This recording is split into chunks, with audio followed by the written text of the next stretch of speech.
What if the world we live in isn't the result of some grand design, but just a tragic glitch, a cosmic mistake? The great and enigmatic Franz Kafka was convinced of it. He saw our reality as an absurd labyrinth with no logic or higher purpose, where a person is merely a pawn in a game played by unknowable forces. His characters are you and me, lost in the cold hallways of faceless bureaucracies, burdened by a crushing guilt for crimes they never committed, and desperately seeking justice in a system that exists only to preserve itself. They're trying to hold on to their identity in a world that's trying to erase it. Why do his prophecies, written 100 years ago, feel so frighteningly relevant today? In this video, we'll dive into Kafka's disturbing and brilliant worlds to figure out, was he describing his nightmares or our future? Watch until the end to find the answers in the darkest corners of the human soul, and be sure to subscribe to the channel. Now, let's begin. Part 1. Father-son relationships and family dynamics. Franz Kafka's work is permeated with the persistent motif of strained father-son relationships, a conflict that transcends mere familial discord to explore broader themes of power, rebellion, and the psychological inheritance passed from one generation to the next. Within Kafka's literary universe, paternal authority is a source of deep-seated guilt for sons, who often seek atonement through suffering and a desperate desire for absolution. But such resolution is always just out of reach. Instead of achieving healing or closure, the same destructive patterns recur across generations, with sons gradually transforming into the very father figures they once resisted or feared. This cyclical dysfunction implies that personal psychological distress is often symptomatic of deeper systemic imbalances in the way power, affection, and validation are structured within families and institutions. Kafka's perception of parental authority was profoundly shaped by his own fraught relationship with his father, Hermann Kafka. A successful businessman, Hermann embodied ideals of discipline, social propriety, and material achievement, values that clashed sharply with Franz's artistic temperament and intellectual sensitivity. Confronted with a father whose commanding personality, emotional volatility, and worldly success cast a long and daunting shadow, Kafka internalized a sense of inadequacy and persistent failure. These personal conflicts became the emotional and philosophical groundwork for his literary exploration of how authority figures can suffocate rather than nurture those dependent on them. His most direct engagement with these familial tensions appears in his 1919 letter to his father, a heartfelt document he never delivered. In it, Kafka tries to articulate how his father's overwhelming dominance crippled his ability to act autonomously or connect authentically with others. Simultaneously, the letter reveals Kafka's ongoing emotional dependence and his unresolved yearning for his father's approval, even as he lays bare his grievances. Writing the letter itself becomes an act of urgent self-expression, paired with the painful awareness that genuine understanding from his father is likely unattainable. It captures the emotional paradox of wanting to escape a stifling relationship while remaining psychologically tethered to it. Kafka extends the concept of paternal authority far beyond the biological father. In his stories, societal and institutional power figures, such as bureaucrats, employers, clergy, and other officials, often serve as symbolic father figures, wielding authority that infantilizes rather than empowers. These institutional fathers demand obedience and gratitude, yet rarely provide true support, clarity, or compassion. The result is a world populated by emotionally stunted individuals, unable to form independent identities or exercise personal autonomy due to a lifetime under the shadow of authoritarian control. At the same time, Kafka does not idealize the absence of paternal power. He also examines the dangers posed by ineffectual or emotionally absent fathers. In the Metamorphosis, Gregor Samsa's father initially appears as a weakened man, financially reliant on his son and emotionally distant. However, once Gregor undergoes his grotesque transformation, the father reclaims authority not with care, but with violence, attacking Gregor with cold hostility. This reversal demonstrates how individuals who once seemed powerless may respond to perceived threats to their dominance with sudden cruelty, overcompensating for previous failures with harsh authoritarianism and emotional detachment. Kafka is acutely attuned to the financial dimensions that shape father-son dynamics. He reveals how economic dependency often reinforces psychological subjugation. When adult children remain financially reliant on their parents, they are frequently trapped in childlike roles, with authority maintained through monetary control. Conversely, when children like Gregor become the family's main source of income, they may hold financial power while remaining emotionally subordinate to parents who resent their own reliance. In such familial arrangements, money becomes more than a necessity. It becomes a subtle and sometimes overt weapon in the struggle for control. It serves as a means for asserting dominance, resisting authority, or negotiating emotional power between generations. Ultimately, Kafka suggests that emotional and behavioral legacies are passed down through families with a kind of tragic inevitability. Even when sons consciously reject the values and behaviors of their fathers, they often find themselves repeating the very patterns they sought to escape. This recurrence of dysfunction captures one of Kafka's most haunting themes, the persistent and often invisible grip of parental influence and the quiet sorrow of becoming what one once feared the most. Family dynamics often unfold beneath the threshold of conscious recognition, driven by entrenched emotional undercurrents and habitual patterns that are not easily altered through mere intention. Breaking free from destructive familial cycles requires more than insight. It demands sustained, deliberate effort to forge new ways of relating, frequently without any prior model to draw from. Within these dynamics, mothers often occupy intricate and ambivalent positions. Sometimes they remain passive observers as conflict between father and son intensifies, feeling unable or unwilling to intervene. In other instances, they become deeply enmeshed in the dysfunction, whether by overprotecting their children or by manipulating emotions to maintain control. In attempting to counterbalance a father's harshness, a mother might respond with overindulgence, unintentionally nurturing dependence and hindering emotional maturation.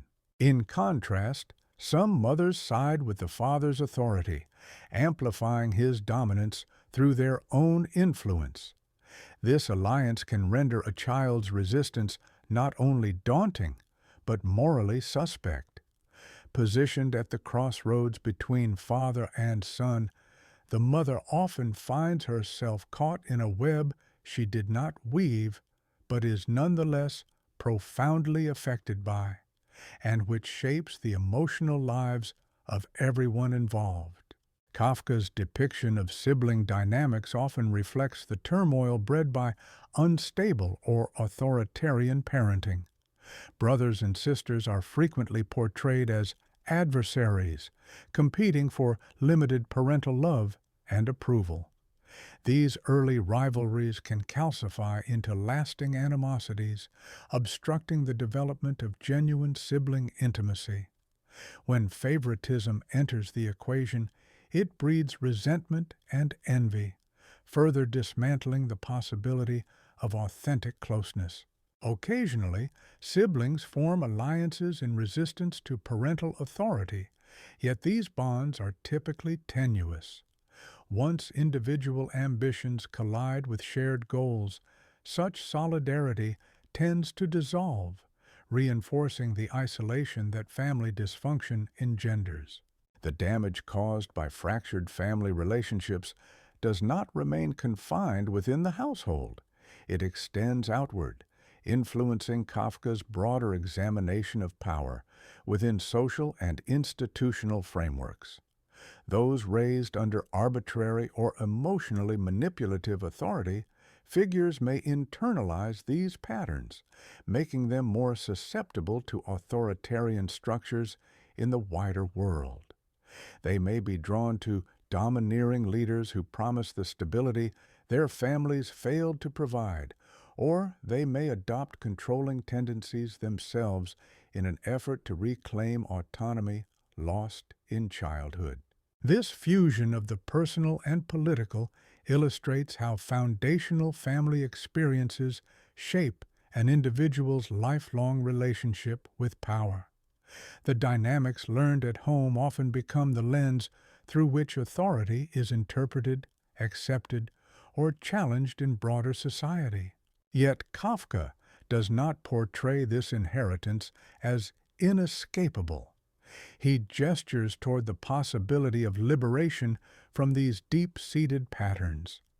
The first step toward freedom, he suggests, lies in cultivating self-awareness, acknowledging how profoundly family dynamics have shaped one's identity and modes of relating to others. With this awareness comes the capacity to choose differently, to establish new relational patterns that reject the legacy of dysfunction. The goal is not to renounce all forms of authority or responsibility, but to develop the discernment necessary to distinguish between power that nurtures and power that coerces, both within the family and within society at large.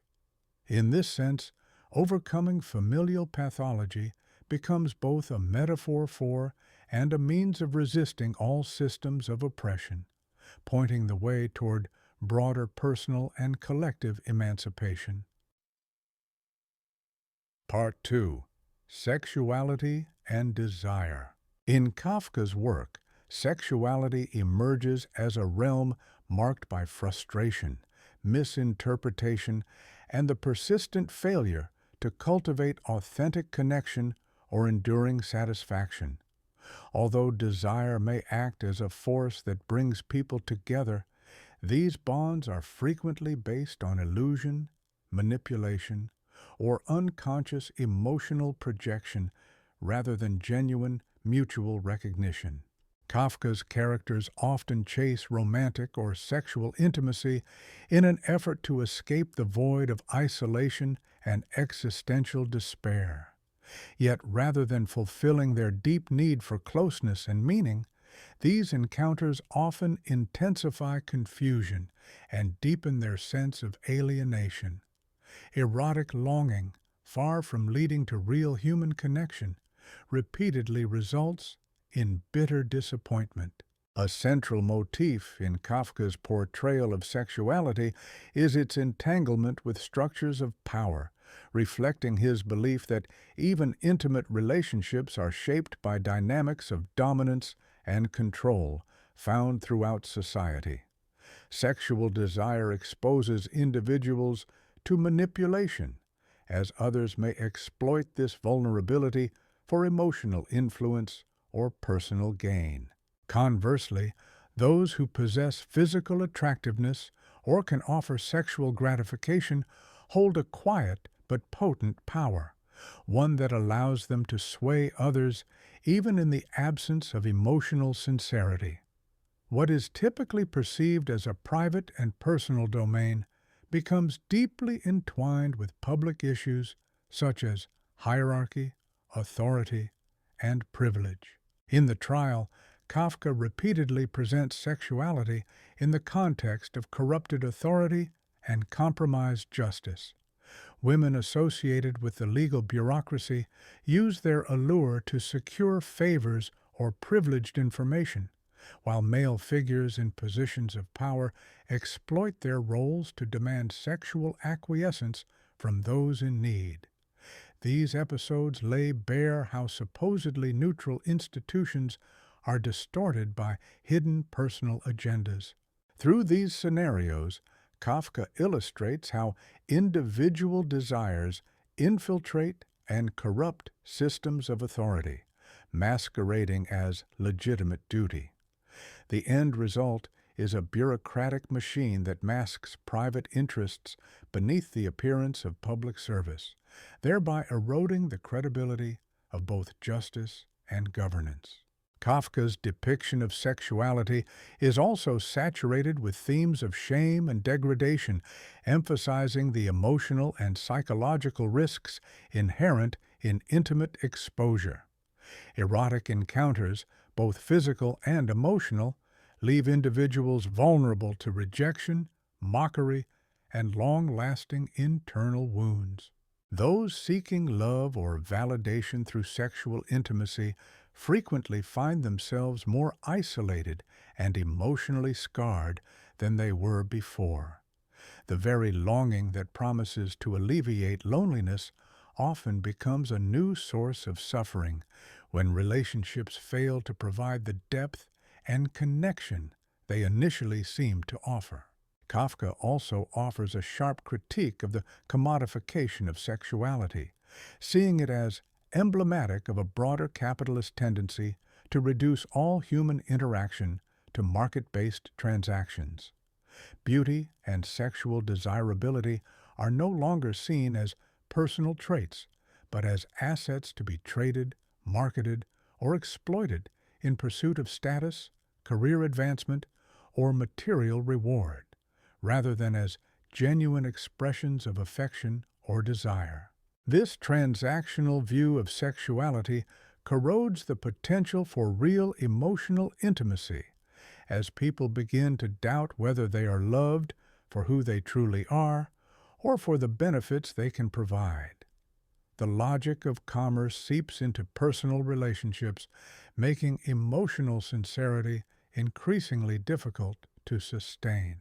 Marriage and family structures in Kafka's narratives often serve as instruments through which society seeks to channel and constrain sexual desire, privileging order and conformity over individual fulfillment. Legal and economic considerations, such as wealth, inheritance, and social standing, dictate the terms of intimate life, frequently at the expense of the emotional and physical needs of those involved. In such a world, spontaneous attraction, which might naturally evolve or fade, becomes ensnared in rigid legal bonds that endure long after genuine desire has disappeared. The institutional control of sexuality, rather than preserving relationships, imposes new layers of resentment and emotional burden, ultimately distorting and degrading the very connections it was designed to safeguard.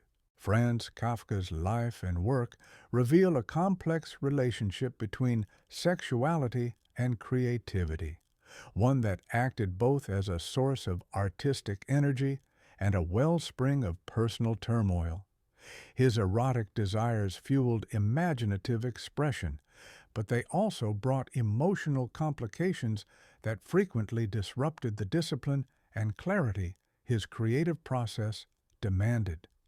The same fervor that drove his sexual and romantic yearnings also powered his literary imagination.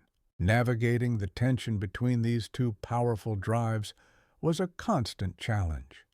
Kafka often found himself caught between a longing for emotional connection and the solitude he needed to sustain his writing. His interactions with women repeatedly highlighted this conflict. The craving for intimacy clashed with his profound urge for autonomy and the isolation that fed his artistic vision. Kafka's fascination with subjects like sexual transgression and forbidden desire signals his acute awareness of how sexuality provokes urges that often defy both social norms and personal conscience. His protagonists are frequently drawn toward people or impulses they recognize as inappropriate or destructive, revealing a deep-seated conflict between primal instincts and ethical judgment. This internal division splinters the self, undermining both the ability to act decisively and the path toward true self-knowledge. The psychological strain at the heart of Kafka's work arises from a fundamental gap between authentic desires and the beliefs about what one should desire. This persistent dissonance fuels a sense of inner conflict and moral uncertainty that threads through his life and fiction alike. Kafka's repeated depiction of sexual relationships as failing to provide lasting satisfaction or existential clarity echoes a broader motif in his writing: the futility of searching for definitive answers to life's core dilemmas. Much like other transient pleasures, sexual fulfillment is portrayed as fleeting and incomplete, always needing to be replenished and never fully resolving the deeper yearning for connection or the escape from loneliness. Importantly, Kafka does not portray sexuality as hollow or unworthy of pursuit.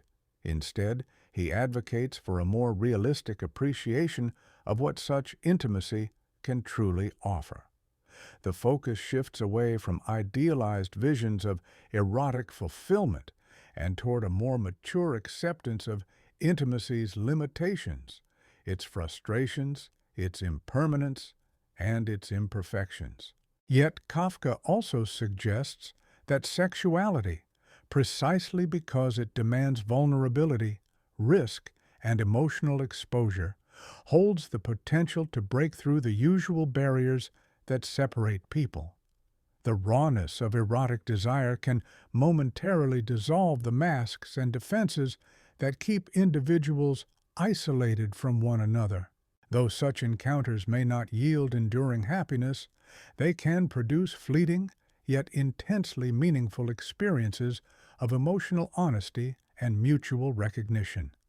The value of sexuality, Kafka implies, may reside less in its ability to solve existential questions and more in its capacity to offer brief flashes of emotional clarity, moments that, while impermanent, make existence more bearable and occasionally even profound.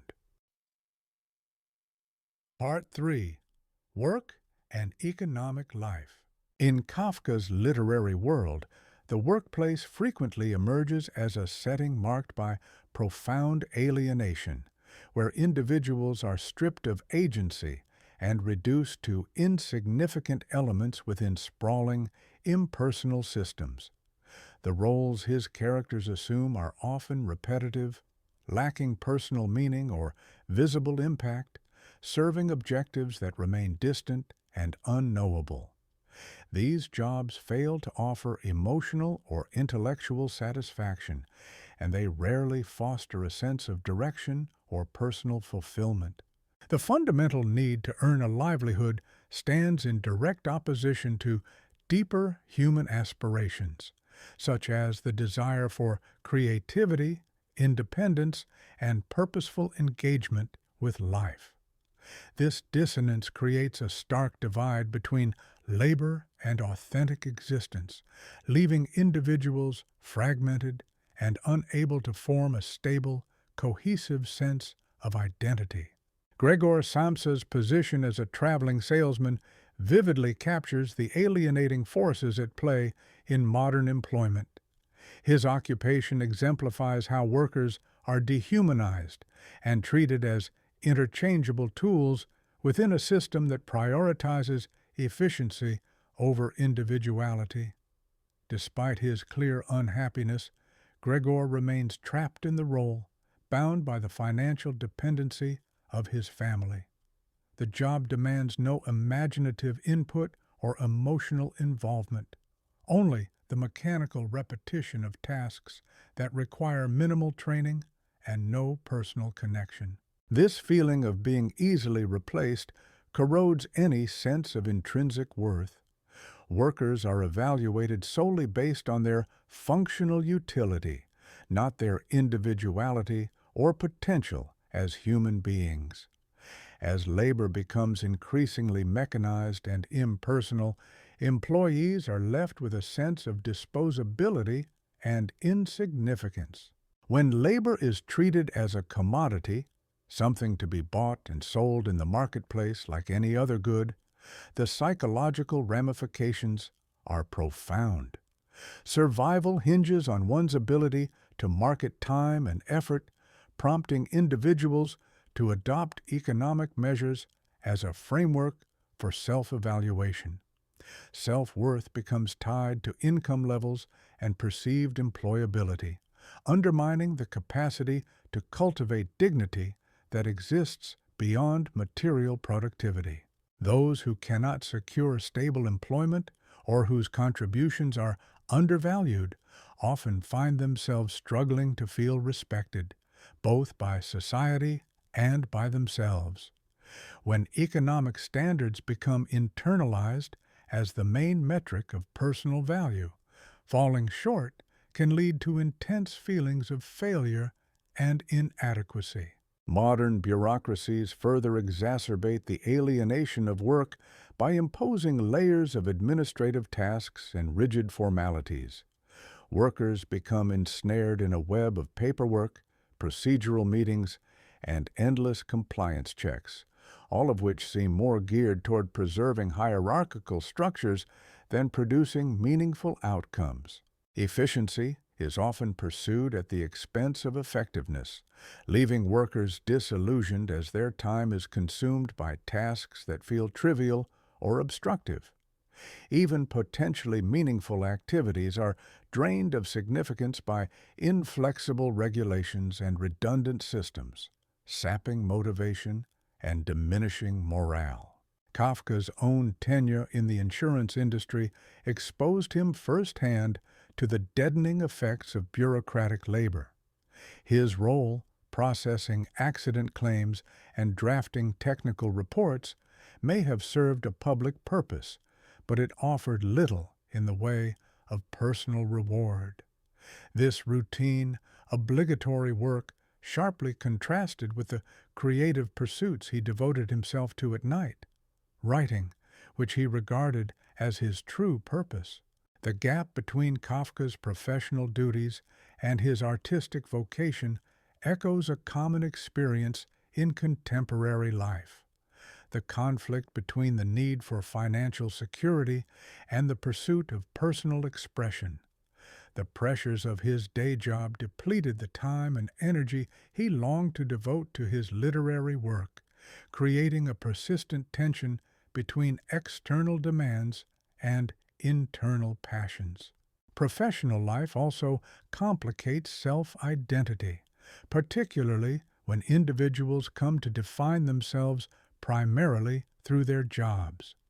The loss of employment or inability to work can result in crises that go far beyond economic strain, shaking the foundations of one's purpose and social value.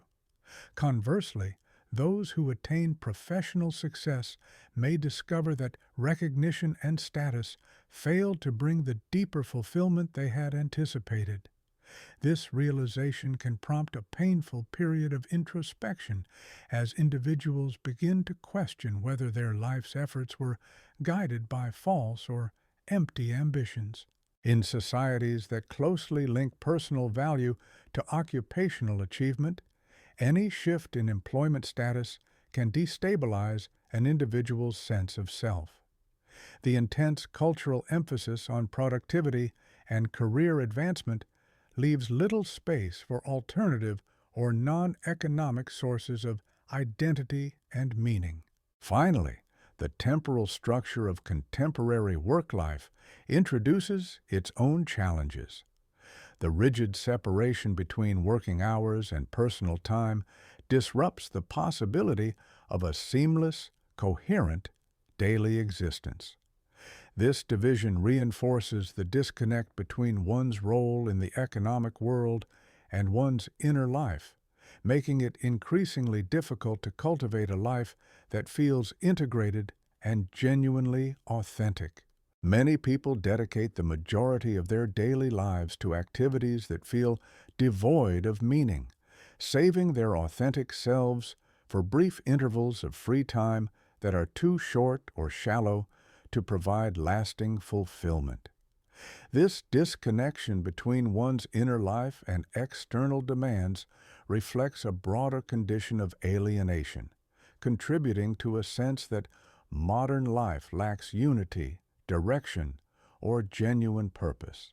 The pressure to secure a livelihood often compels individuals to set aside their deepest values and personal aspirations, gradually undermining their sense of integrity. People may end up participating in systems they find morally questionable or even socially harmful, not out of choice, but out of economic necessity. Under such constraints, acting as a true moral agent becomes virtually unattainable. Over time, this constant compromise can lead to a kind of weary acceptance, where ethical trade-offs are no longer viewed as regrettable, but as inevitable elements of adult responsibility. The relentless demand to make ends meet often eclipses the wish to live in alignment with one's moral principles, creating internal conflicts that resist simple solutions. Franz Kafka's vision of technological development serves as a stark counterbalance to the common narrative of progress. Rather than freeing workers from the hardships of labor, modern technologies frequently expand mechanisms of surveillance and control in the workplace, further reducing autonomy and eroding privacy. While machines may simplify individual tasks, they often impose new expectations for speed, efficiency, and output, without offering increased freedom or rest in return. Rather than decreasing work hours or broadening opportunities for rest and recreation, advances in efficiency typically raise performance benchmarks. In this sense, technology does not relieve the pressures of working life, but instead deepens the very alienation and stress it promises to resolve. This sense of disconnection in the workplace is further intensified by entrenched class dynamics that mirror wider social inequalities. Individuals engaged in manual or physical labor often experience lower levels of autonomy and receive less social recognition than those in intellectual or creative roles. Such occupational distinctions help reinforce long-standing hierarchies of societal value. These imbalances extend beyond mere wages, influencing how people perceive their worth and how society acknowledges their contributions. The widespread devaluation of physical labor and the simultaneous glorification of mental work reflects a limited conception of what constitutes valuable human activity, neglecting the depth and dignity present in all forms of work. Nevertheless, Kafka offers a subtle invitation to pursue meaning and authenticity, even within a system shaped by economic imperatives. The key lies in rejecting the notion that our jobs define who we are, recognizing that work is something we do, not the essence of our identity. This shift in perspective encourages us to seek sources of fulfillment, identity, and purpose outside of career success. The goal is not to deny the importance of productive labor, but to ensure it doesn't overshadow the full range of human experience and values. True satisfaction depends on preserving space for elements of life that cannot be quantified by output or measured by professional achievement. Part 4. The conflict between the individual and society. Franz Kafka's writings are steeped in the ongoing clash between personal authenticity and the demands of societal conformity. He explores how modern institutions exert unrelenting pressure on individuals to suppress their true selves in favor of adopting socially approved identities. Kafka's characters frequently navigate the painful divide between maintaining their inner integrity and fulfilling the roles imposed by the collective. This conflict is not presented as an occasional dilemma, but as a fundamental and inescapable feature of modern life. Institutions are built on the expectation of uniform conduct and predictable behavior, even as they attempt to manage the complexity and unpredictability of human nature.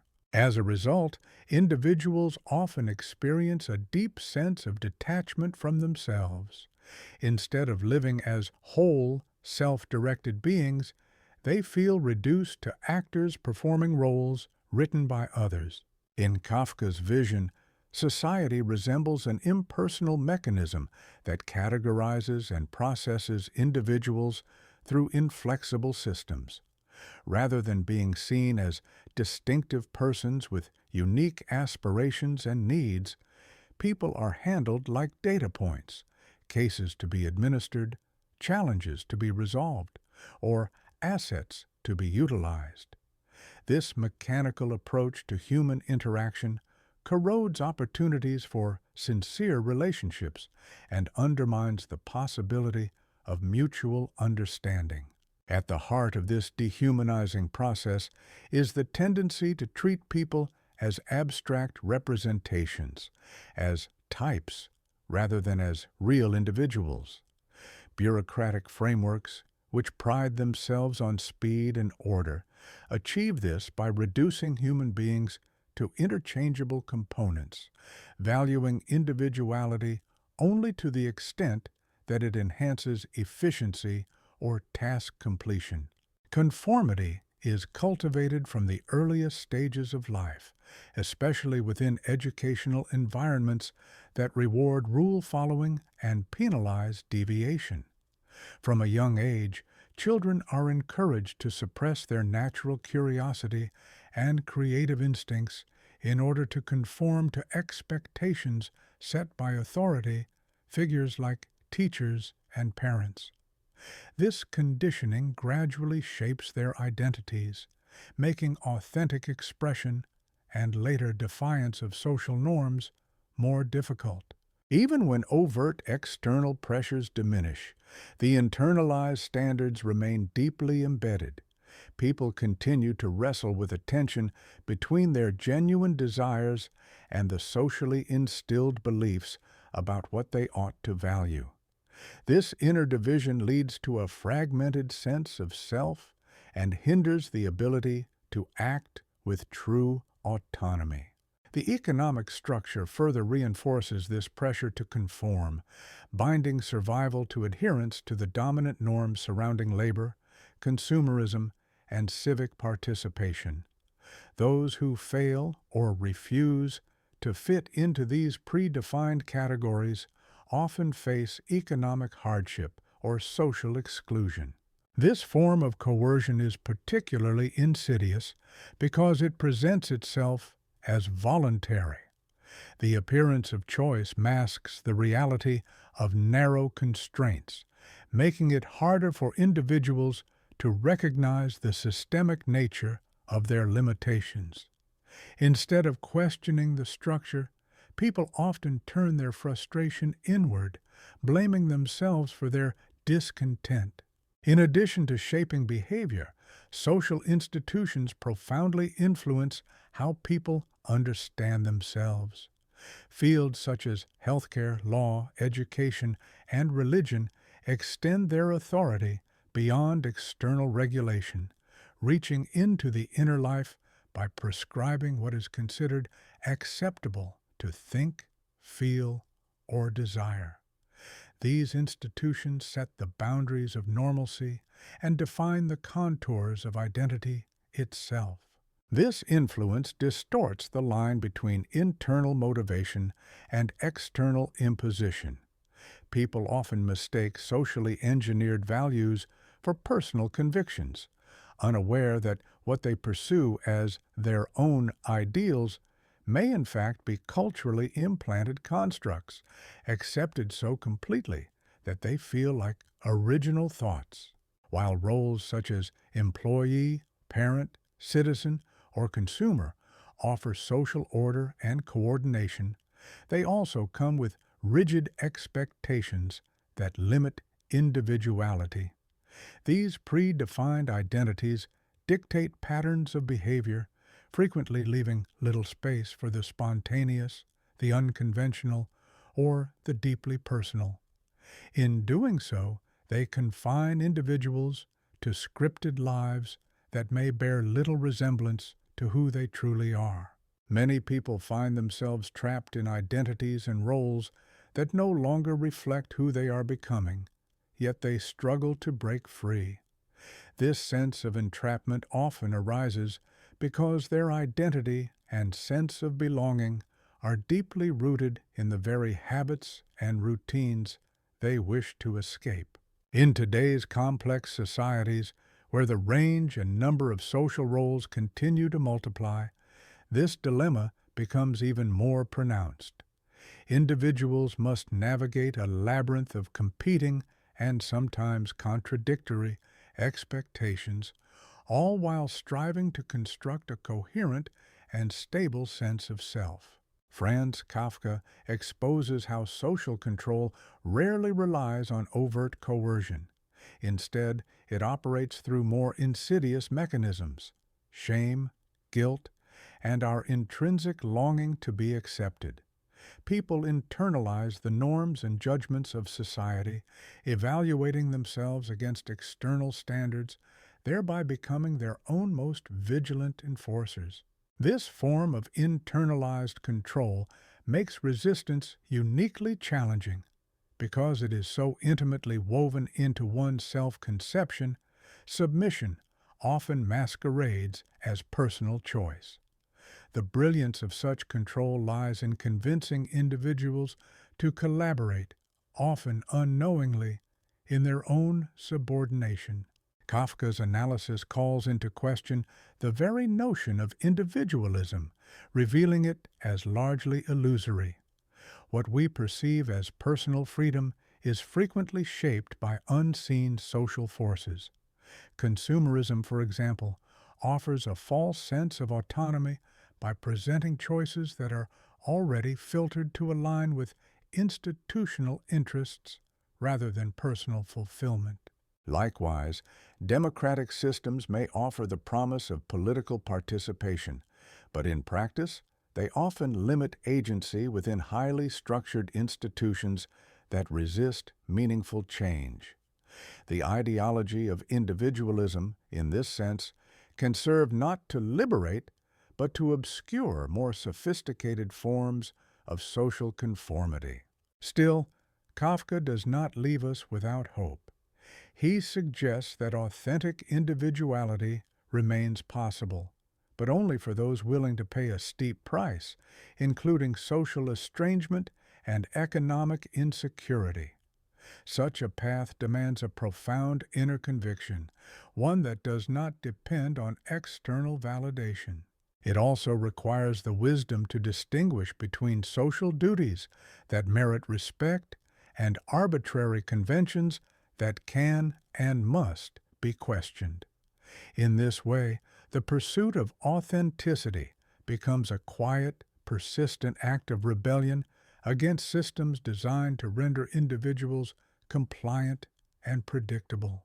The relationship between personal authenticity and social responsibility is inherently fraught, resisting reduction to ideological absolutes or one-size-fits-all solutions. People do carry legitimate responsibilities to others, and fulfilling these duties may at times require the sacrifice of personal desires. Yet they also bear the moral obligation to cultivate and protect their own integrity. This dual responsibility calls for discernment, the capacity to know when to conform and when to dissent, even if dissent leads to isolation. Such judgment cannot be dictated in advance. It must arise from a continual, reflective engagement with the unique demands of each situation. In Kafka's perspective, the ultimate aim is not to dismantle social structures entirely or to achieve absolute independence, but to foster conditions in which individuals can consciously decide how to relate to norms and institutional pressures.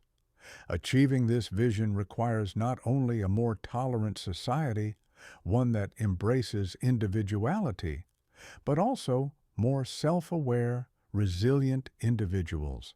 The goal is not to eliminate the tension between individual identity and social belonging, but to maintain a dynamic and productive balance. This tension is an enduring feature of human life, and its value lies not in its resolution, but in how it is navigated. When handled with care and insight, it can enhance both personal authenticity and collective well-being. Part 5. Anxiety and Existential Dread. In Franz Kafka's literature, anxiety doesn't arise from clear threats or visible dangers. Instead, it emerges from a deeper, more persistent discomfort, rooted in the essential nature of human existence itself. This form of dread is not something that can be eliminated through increased security or the removal of external threats. It stems from our profound awareness of mortality, the weight of personal freedom, and the lack of inherent meaning or direction in life. Kafka's protagonists often carry a quiet but relentless sense of apprehension, even when their surroundings seem benign. This illustrates that anxiety in his work is not merely a reaction to specific situations, but rather a constant element of being, a fundamental feature of human consciousness that cannot be easily avoided or rationally dismissed. The source of this existential anxiety lies in the uniquely human capacity for self-awareness. While other creatures respond instinctively to immediate stimuli, humans are burdened with the knowledge of their own finitude, the responsibility to shape their lives, and the capacity to reflect on their existence. This awareness forces us to contemplate our past decisions and future possibilities, creating a continuous undercurrent of doubt about who we are and what our lives are meant to become. This inward awareness of time disrupts any simple experience of the present. We are constantly pulled between memories of what has been and anxieties about what might come, realms of time that remain elusive and uncontrollable. This ongoing mental tension, shaped by our awareness of temporal flow, weaves anxiety into the fabric of daily experience, subtly influencing our perceptions, emotions, and relationships. Kafka frequently expresses this existential unease not only as a psychological or emotional phenomenon, but also as something deeply embodied. His characters often suffer from physical manifestations, nervousness, bodily discomfort, or restlessness, suggesting that this dread saturates the entire human form. It does not exist solely in the realm of abstract thought or philosophical concern, but is instead experienced as a full-body condition. In presenting anxiety this way, Kafka disrupts the classical Western division between mind and body. His work suggests that existential crises are not just mental puzzles to be solved, but lived realities that extend into the physical self. Rational analysis offers little relief, as this form of anxiety arises from subconscious layers far deeper than logical thought can penetrate. Moreover, Kafka explores how modern social structures intensify this internal distress. In contemporary society, the collapse of traditional religious and communal frameworks has left individuals more isolated in their search for meaning. Though modern life often provides greater autonomy, it also strips away shared values and cultural reference points that once helped people confront life's biggest questions. Where once religion, community, and inherited roles provided stable narratives and moral grounding, modern secular cultures place the entire burden of meaning-making on the individual. Without communal myths or institutional support, people are left to face their existential fears alone, lacking reliable guidance in moments of inner crisis. Kafka's writing also reveals a deep connection between anxiety and guilt. He portrays how the realization of complete freedom, along with full moral responsibility, can lead to paralyzing fear, the fear of choosing wrongly. This dread can become so overwhelming that it prevents individuals from acting at all, locking them into cycles of self-doubt and obsessive introspection. Often, the internal pressure to be morally impeccable becomes more oppressive than any actual misdeed. It breeds a culture of constant self-monitoring and perfectionism, in which the pursuit of flawless behavior only sharpens one's awareness of inevitable failure. Far from reducing guilt, this striving amplifies the very anxiety it seeks to calm. Kafka also depicts how institutional systems can exploit this kind of existential vulnerability to reinforce dominance. In the trial, for example, the judiciary ensnares Joseph K. in a fog of ambiguity and unease. He is never told what he has done wrong, nor given clear instructions, only subjected to a relentless feeling that any action or inaction might worsen his fate. By maintaining this state of confusion and unease, bureaucracies like the court in the trial foster obedience and psychological dependence. Individuals, overwhelmed by inner turmoil, cease to challenge the legitimacy of the institutions tormenting them. Thus, anxiety becomes a mechanism of control, enabling authority to function without openness, fairness, or accountability. Anxiety has a distinctive relationship with time. It warps our perception so that the present moment is overshadowed by fears of what might come and regrets over what has already passed. Those who live with anxiety often find it difficult to stay anchored in the now, as their thoughts are dominated by imagined future disasters or lingering reflections on past choices that seem, in retrospect, like avoidable mistakes.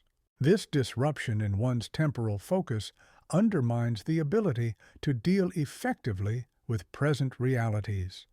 Rather than addressing current circumstances, anxious minds become absorbed in what-ifs and worst-case scenarios. Ironically, this preoccupation with what could go wrong in the future prevents the kind of presence and clarity that could actually influence outcomes in a positive direction. Franz Kafka offers insight into the ways anxiety can reinforce itself through psychological defenses that, instead of solving the problem, tend to exacerbate it. Many people develop elaborate avoidance mechanisms to shield themselves from what they fear. Yet these defenses often create new limitations and sources of suffering. In striving to eliminate anxiety by tightly regulating their environment, Individuals may trap themselves in patterns that restrict their freedom and flexibility. While these coping strategies may provide short-term relief, they often lead to a deeper sense of entrapment. The quest for total control becomes a self-made cage, one where spontaneity, adaptability, and personal freedom are sacrificed in a misguided pursuit of complete safety and predictability. Over time, the very methods used to suppress anxiety can become more harmful than the anxiety itself. Nonetheless, Kafka suggests a more layered view of anxiety, one that sees it not merely as a disorder to be silenced, but as a meaningful signal that deserves attention. Particularly in its existential form, anxiety may point toward unresolved responsibilities or unrealized possibilities, truths we have been unwilling to confront. Rather than striving for the total elimination of anxiety, the deeper task lies in distinguishing between the forms that are paralyzing and those that are revealing. To make this distinction, we must learn to tolerate ambiguity and emotional discomfort. Chasing a frictionless existence by avoiding every trace of anxiety often results in stagnation and detachment. On the other hand, recognizing anxiety as a response to unexamined inner realities can open the door to purposeful and necessary change. Kafka's creative process itself reveals the double-edged nature of anxiety. It can serve as both a source of profound artistic insight and a hindrance to sustained productivity. His acute awareness of life's uncertainties gave his work its emotional and philosophical depth. Yet this same awareness frequently overwhelmed him, limiting his ability to engage consistently with everyday professional and social demands. This tension suggests that anxiety may be the inevitable cost of deep sensitivity. Those who are keenly attuned to the fragility and complexity of human existence may be more vulnerable to anxiety, not because they are broken, but because they are fully awake to life's uncertainties. Kafka's meditations on anxiety offer valuable guidance for therapeutic practice. The aim should not be the pursuit of endless tranquility, but the cultivation of a mindset that can engage with uncertainty in a meaningful way. This calls for what could be described as existential bravery, the capacity to take deliberate action despite lingering fears and unclear outcomes. Courage, in this sense, is not the absence of fear, but the refusal to let fear dictate one's life. By adopting this perspective, we may find that accepting anxiety as a natural part of the human condition can actually diminish its power. When we stop fighting it and begin to acknowledge its presence, we reclaim the ability to live more honestly and freely. Efforts to push anxiety away often intensify it, whereas learning to live with it can foster resilience, authenticity, and a deeper connection to life itself.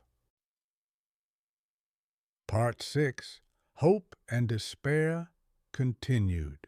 Franz Kafka once suggested, perhaps most hauntingly, that although hope exists in abundance, it does not exist for us. This striking sentiment captures what he regarded as the fundamental tragedy of human life. Our capacity to hope is inseparable from our humanity, yet it is also the source of our suffering, because our aspirations inevitably outstrip the world's capacity to fulfill them. We are creatures capable of conceiving perfect worlds, yet bound to inhabit deeply imperfect ones. We imagine justice even as we find ourselves trapped within unjust systems. We seek meaning in a universe that often appears indifferent, if not outright nonsensical. In this paradox, Hope reveals itself as both an extraordinary power and a profound liability. It enables us to envision lives richer than our current realities, but simultaneously keeps us aching for what remains out of reach. Kafka's fictional figures are often defined by their struggle to reconcile this inner tension, the pull between grim reality and the hope they cannot abandon. Yet none of them finds a truly satisfying way to resolve the conflict. Take Joseph K., the central figure in the trial. He clings to the belief that justice will prevail, holding on to the hope of exoneration long after any rational basis for it has dissolved. This persistent hope propels him forward, but at a cost. It blinds him to the truth of his situation, preventing him from responding with clarity or pragmatism. Rather than seeking peace or dignity outside the system's verdict, he remains locked in a futile pursuit of legitimacy through a process that dehumanizes him. In this way, his hope becomes a prison, an illusion of agency that ultimately distances him from more grounded forms of meaning. In contrast, characters like Gregor Samsa from the Metamorphosis embody the opposite response, a total relinquishment of hope following traumatic transformation. Once he awakens in his altered form, Gregor gradually slips into passive resignation, surrendering all sense of autonomy. His despair, while perhaps more honest than Joseph K.'s delusions, is just as limiting. It extinguishes any possibility of adaptation, making him incapable of discovering unexpected sources of strength or purpose. Too little hope is as paralyzing as too much. Despair erodes the openness necessary for genuine experience and growth. It convinces us that change is unattainable, thereby locking us into static, painful realities. In Kafka's philosophical landscape, both extremes, naive optimism and absolute pessimism, fall short of what it means to live with clarity. Overzealous hope distracts us from the present by projecting salvation into a hypothetical future that may never arrive. Likewise, despair distorts the present by insisting it can never be altered. Each state of mind removes us from the immediate moment, where the possibility for real engagement and modest transformation still exists. What Kafka seems to advocate is a more grounded stance, one that accepts constraints without being entirely defined by them. Hope and despair, in their unchecked forms, both diminish our ability to act meaningfully. They keep us from noticing and responding to what remains possible, however limited those possibilities might be. Moreover, Kafka highlights how institutions exploit both hope and despair, not just as individual experiences, but as mechanisms of control. Systems of authority often thrive by manipulating these emotional extremes for their own ends. One tactic is the propagation of false hope, offering vague promises of justice, success, or recognition. These illusions keep people invested in systems that do not truly serve them, diverting attention from immediate injustices and stalling meaningful resistance. Such hope pacifies by tethering people to a future reward that may never come. On the other end of the spectrum, institutions can foster a sense of learned helplessness, a manufactured despair that tells people no real change is possible. When despair is institutionalized, submission begins to feel like the only viable option. People stop resisting not because they agree, but because they believe nothing they do will matter. This dynamic between hope and despair also speaks to deeper tensions in how modern individuals relate to time and potential. Hope often centers on the not yet, It pulls our focus toward a future that may be disconnected from any present or historical reality. In doing so, it risks making us inattentive to the needs and demands of the present. When the future we imagine fails to materialize, we are left exposed and disillusioned. Despair, by contrast, turns toward the past and extrapolates only failure. It assumes that tomorrow will be no different from yesterday, rendering all efforts meaningless. In this worldview, change becomes a fantasy, and life collapses into a cycle of recurring disappointments. Kafka draws a clear distinction between authentic hope and the deceptive comforts of wishful thinking or denial.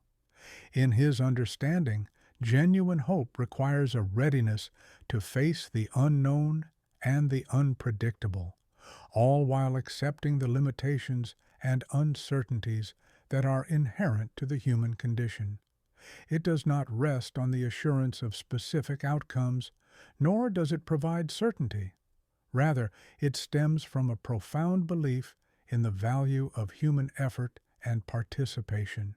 This kind of hope exists without guarantees. It is sustained by the idea that taking purposeful action remains worthwhile, even in the face of unlikely success or ambiguous results.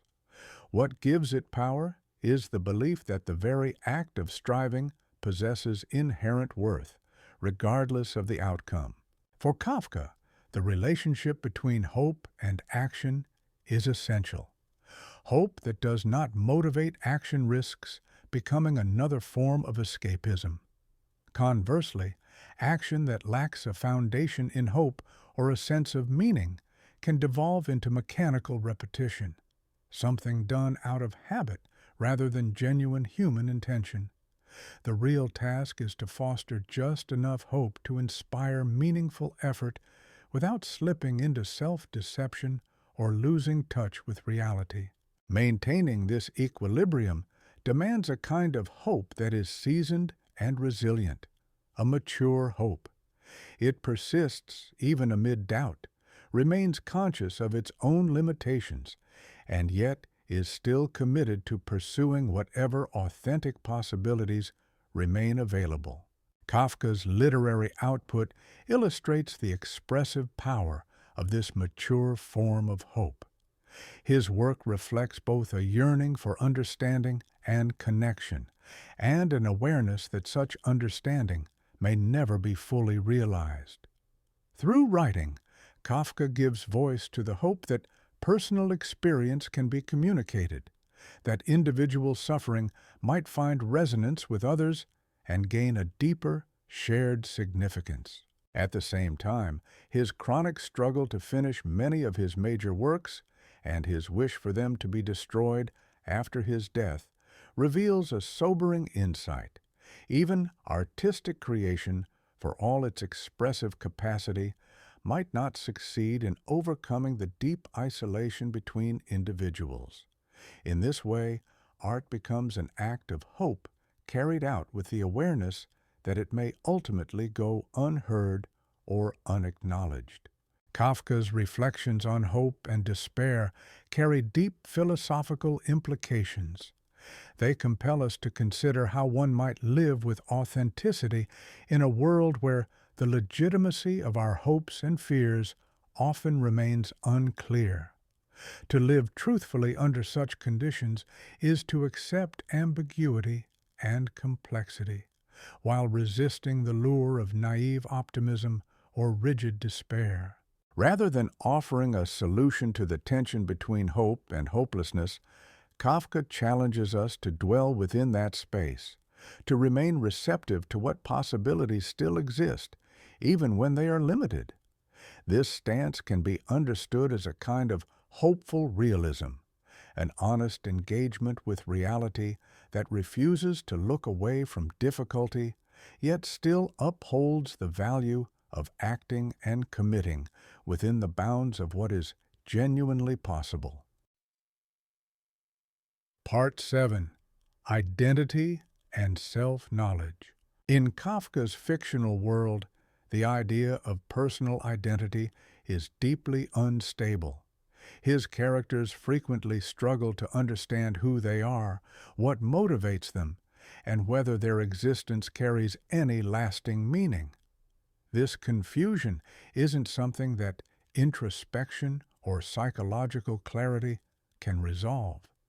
Instead, it points to a more disturbing reality: the possibility that a unified and enduring self may be either unreachable or fundamentally illusory.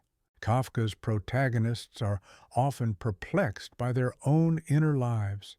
Their actions and thoughts appear alien even to themselves, and they frequently encounter unfamiliar facets of their own personalities. This inner disconnection disrupts their ability to act with sincerity or form authentic relationships. The modern belief that self-awareness can be cultivated through reflection and analysis collapses in Kafka's narratives, leaving characters drifting in a world of disjointed experiences without any stable foundation from which to define themselves.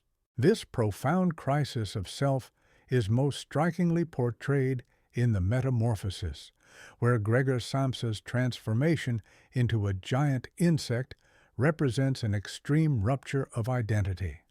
The change is inexplicable and uncontrollable, both for Gregor and those around him. Although he retains his thoughts and memories, implying some continuity of self, his loss of speech and inability to participate in human society signify a devastating fracture in his human identity. This ambiguous condition forces unsettling questions. Does Gregor remain the same person despite his altered form, or has he become something completely different? Gregor's situation dramatizes a central conflict between continuity and disintegration of the self. It invites inquiry into what actually defines personal identity. Is it grounded in our physical bodies, in the persistence of memory and consciousness, in how others perceive us, or in some unstable combination of these elements? Kafka offers no definitive answers, instead highlighting how fragile and circumstantial our sense of self can be. Across Kafka's work, identity is portrayed as heavily influenced by social dynamics. Social recognition plays a key role in how people see themselves, yet it can also obstruct genuine self-development. The expectations, judgments, and assumptions of others subtly but powerfully mold our self-image, often beyond our awareness or control. We unconsciously absorb these societal narratives, adopting roles and behaviors that fulfill external expectations more than internal truths, because society depends on predictability and order to function. While this socially constructed identity may provide a sense of coherence, it can also imprison individuals within rigid frameworks that no longer reflect who they are becoming. The fear of challenging these roles can prevent people from exploring parts of themselves that lie outside socially approved norms. Kafka further explores the disconnect between how people are publicly perceived and what they privately experience. His characters frequently present socially acceptable versions of themselves while privately contending with inner lives that contradict those outward performances. This dissonance breeds a pervasive sense of inauthenticity and hinders emotional intimacy. When individuals are unsure whether others are responding to their true selves or merely to their public facades, the potential for real connection diminishes. In modern life, where individuals must manage overlapping and often conflicting social roles, the challenge of forging a unified identity becomes even more difficult. This juggling act frequently results in a fragmented self, pieced together from incompatible expectations and obligations. The resulting personal narratives feel partial and disjointed, lacking coherence and depth. Kafka also investigates how institutions, particularly bureaucracies, reshape identity in subtle but far-reaching ways. In The Trial, Joseph K. gradually shifts from a confident professional to a confused and helpless defendant. His identity is not just impacted by his circumstances, but fundamentally transformed by the system's opaque logic and procedures. Institutional power operates through classification, procedure, and terminology. Bureaucracies reduce people to categories, cases, numbers, or types, and treat them according to predetermined rules. Over time, individuals may internalize these imposed identities, interpreting themselves more through the lens of institutional definitions than through personal understanding or autonomy. Economic systems, too, contribute to the distortion of identity. In market-driven societies, individuals are incentivized to craft marketable versions of themselves in order to succeed professionally, attract partners, or gain social approval. This pressure to commodify the self often leads to alienation from personal traits or values that lack commercial appeal. As people mold themselves to fit consumer expectations, essential aspects of their inner lives may be suppressed or devalued, reducing opportunities for authentic growth and expression. The effort to develop traits that are economically valuable or socially desirable often requires us to push aside or even repress parts of ourselves that are deeply personal, yet hold little weight in competitive capitalist systems. In shaping our identities to align with external demands, we risk creating a rift between the version of ourselves we project for professional success and the more sincere, less visible self we struggle to maintain. This disconnect makes it increasingly difficult to grow as a whole, integrated person. When we examine how our identities change over time, we are confronted with the question of whether the sense of a continuous self is real or merely a convenient fiction that helps us organize our lives. Franz Kafka's characters frequently seem estranged from their past selves and uncertain of their future, caught in a state of existential limbo. This disconnection creates difficulties in making lasting plans or maintaining commitments, as past decisions can come to feel as though they were made by a stranger. Such psychological fragmentation forces us to confront complex ethical and philosophical dilemmas regarding personal responsibility and moral accountability, issues that resist clear-cut answers. This kind of temporal rupture reflects broader currents in modern life, characterized by swift cultural shifts and upward social mobility. In this climate, the once revered ideals of a fixed personality and enduring character begin to feel outdated and unworkable. The journey toward understanding oneself becomes even more fraught when we consider the possibility that there may be no singular, authentic self hidden beneath the social masks we wear. Instead of revealing a true essence through introspection, we may be involved in an ongoing process of crafting and recrafting ourselves, shaped by circumstances often outside our control. Viewing identity not as a fixed center to be uncovered, but as a dynamic process of becoming can elicit both liberation and unease. The burden of self-definition without clear rules or guaranteed outcomes can lead to chronic self-doubt and a lingering fear of losing direction or meaning in our lives. Kafka's work invites us to question the very goal of achieving full self-awareness. He implies that the quest for a completely coherent understanding of the self may be inherently flawed. In some cases, this pursuit may even obstruct authentic living, replacing spontaneity with excessive reflection. Overthinking who we are can easily become a trap, where contemplation masquerades as insight but yields little in the way of real engagement. Rather than aiming for total self-comprehension, a more realistic and emotionally sustainable goal might be to develop enough self-acceptance to live truthfully, even in the face of uncertainty about our motives or identity. Authentic action doesn't necessarily require complete understanding. It may only require a willingness to be honest in the moment.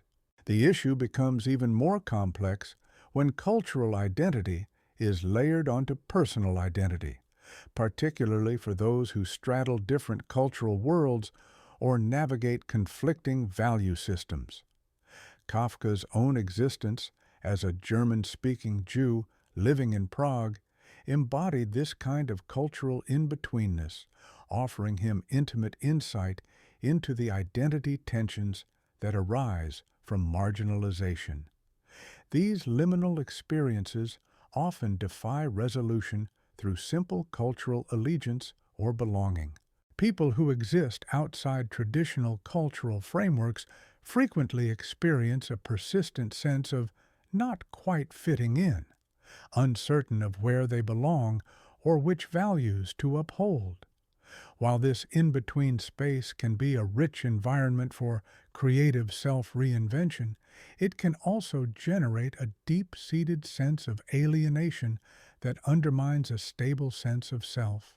Kafka's philosophical reflections on identity suggest that modern ideals of self-realization and personal authenticity must be recalibrated to account for uncertainty, ambiguity, and change as core elements of human existence.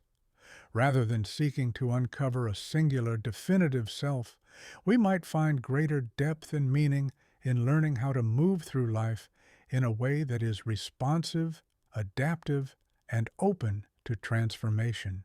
Ultimately, this outlook requires us to accept a certain degree of ambiguity and to tolerate the discomfort that arises when we acknowledge the limits of our control and foresight. The goal, then, may not be to solidify a permanent identity, but to engage in the ongoing imperfect effort to live with sincerity and integrity amid the flux and unpredictability of modern life. Part 8. The Absurd Universe. Franz Kafka was deeply convinced that the essence of human life is irredeemably absurd. His perspective extended far beyond the simple observation that life can be cruel or unjust. For Kafka, absurdity reflected a far more unsettling realization that the universe is fundamentally irrational, governed by no discernible logic or meaning that the human mind can grasp. Though society appears to run on rules, systems, and traditions, Kafka perceived these structures as arbitrary, masking a deeper void beneath their surface order. He once remarked that human existence might be the result of an unfortunate lapse in the mind of God, an arresting image that conveys his belief that life itself is a tragic cosmic mistake. While many thinkers have sought to uncover purpose behind pain or construct philosophical frameworks to make suffering bearable, Kafka took a radically different stance. He maintained that meaning is not merely elusive, it is absent altogether. There is no hidden message behind our suffering, no divine plan that redeems our hardship, no universal justice waiting to balance the scales.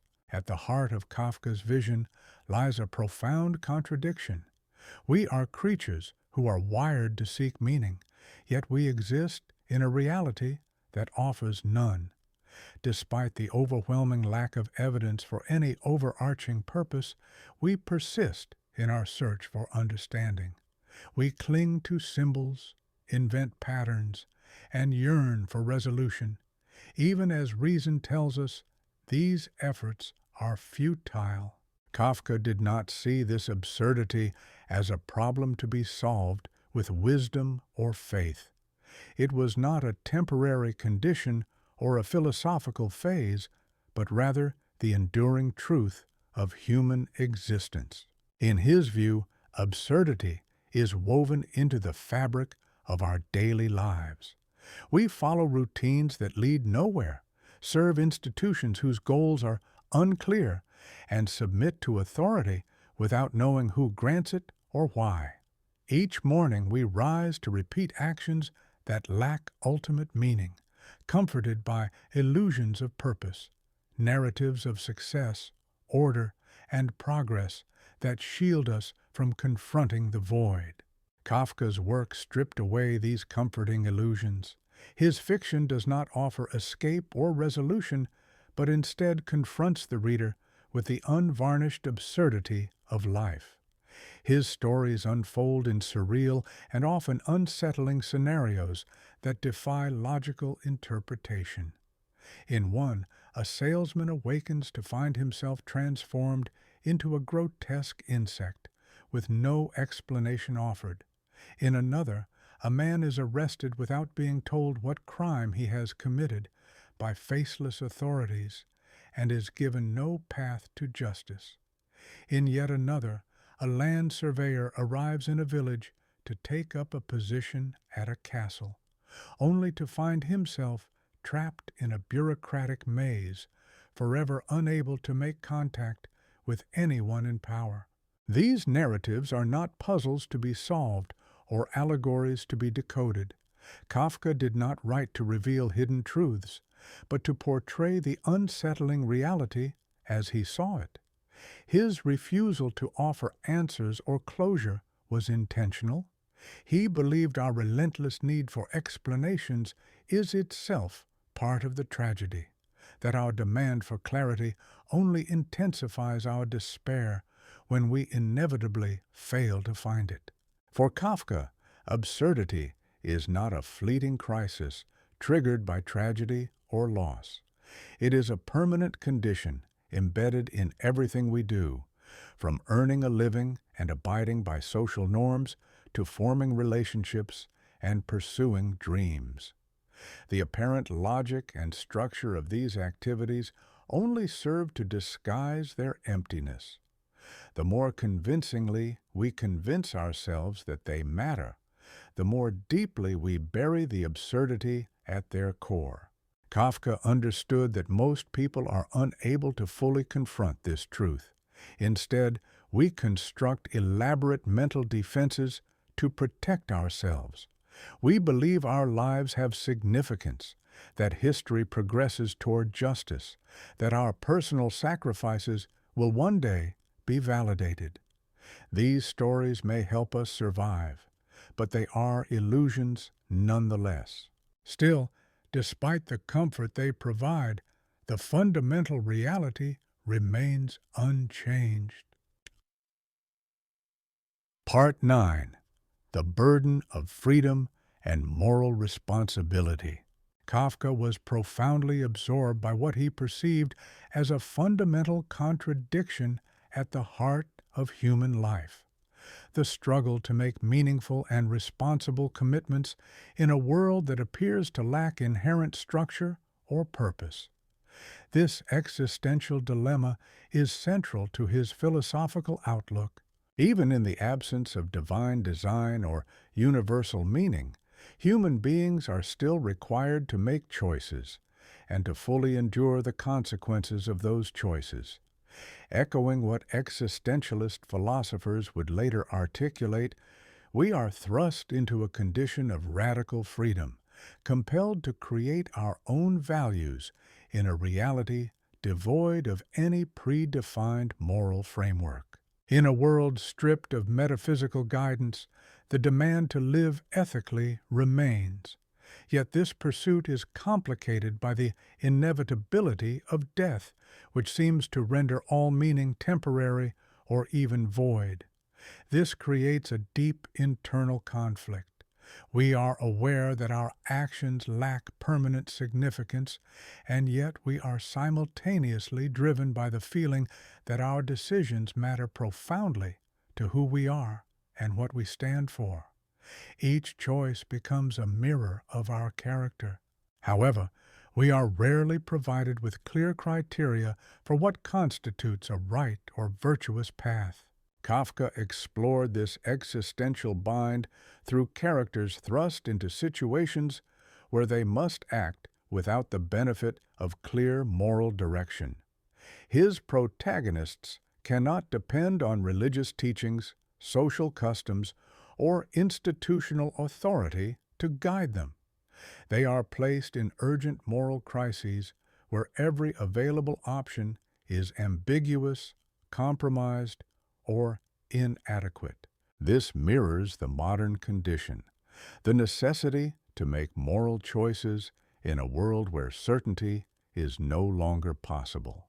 The immense responsibility this freedom entails often leads to what philosophers have termed existential anxiety.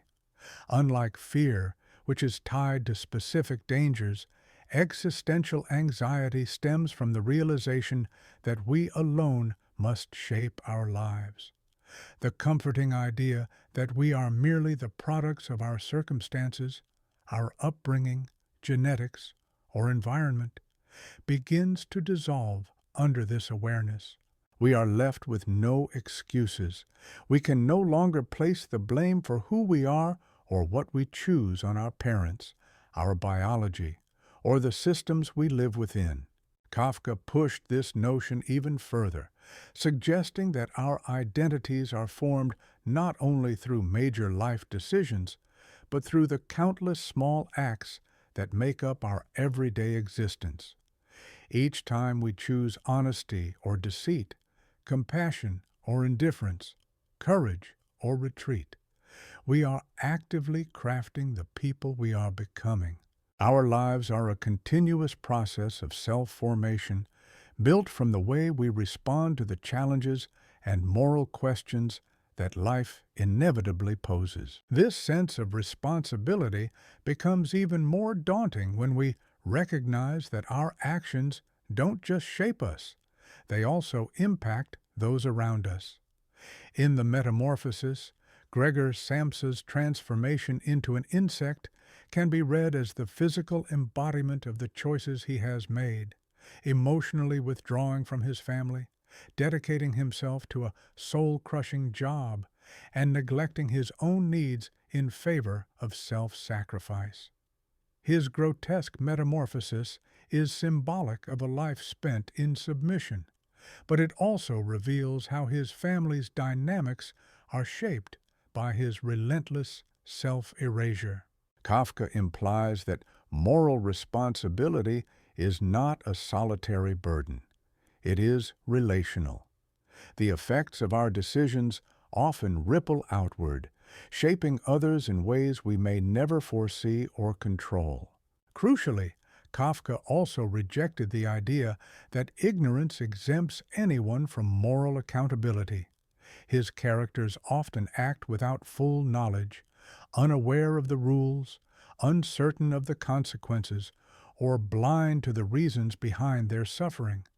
But this lack of understanding does not excuse them from ethical responsibility.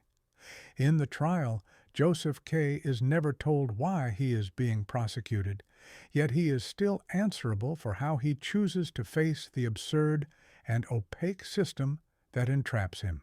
Even within an irrational or unjust world, Kafka insists, individuals remain bound to uphold their dignity and act with moral integrity.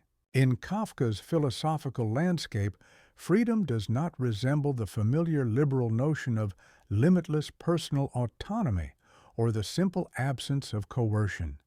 Rather, he portrays it as a deeper and far more disquieting condition, the unrelenting demand to fully assume responsibility for our own existence without relying on any ultimate justification for the choices we make. This form of freedom is inescapable, It cannot be avoided through obedience, rebellion, or emotional detachment, because it is embedded in the structure of our awareness. Even abstaining from making a choice constitutes a decision in itself, one for which we bear complete responsibility. Kafka's interpretation of existential responsibility insists that we cannot delegate our moral agency. No appeal to external authority, professional obligation, or social convention can absolve us of accountability. Whether we conform or resist, every action reflects a deeper expression of the person we are attempting to become. His characters often try to elude this responsibility by disappearing into bureaucratic systems or subsuming themselves within family roles. But such strategies only serve to erode their humanity from within. This ethical demand extends to our pursuit of truth and meaning. In a reality stripped of absolute answers, we are forced to take charge of both the inquiry and the creation of meaning, despite the haunting awareness that these efforts may prove futile. To abandon this task, to embrace comforting illusions, or to sink into nihilistic resignation still amounts to a moral choice, one that lays bare the architecture of our inner lives.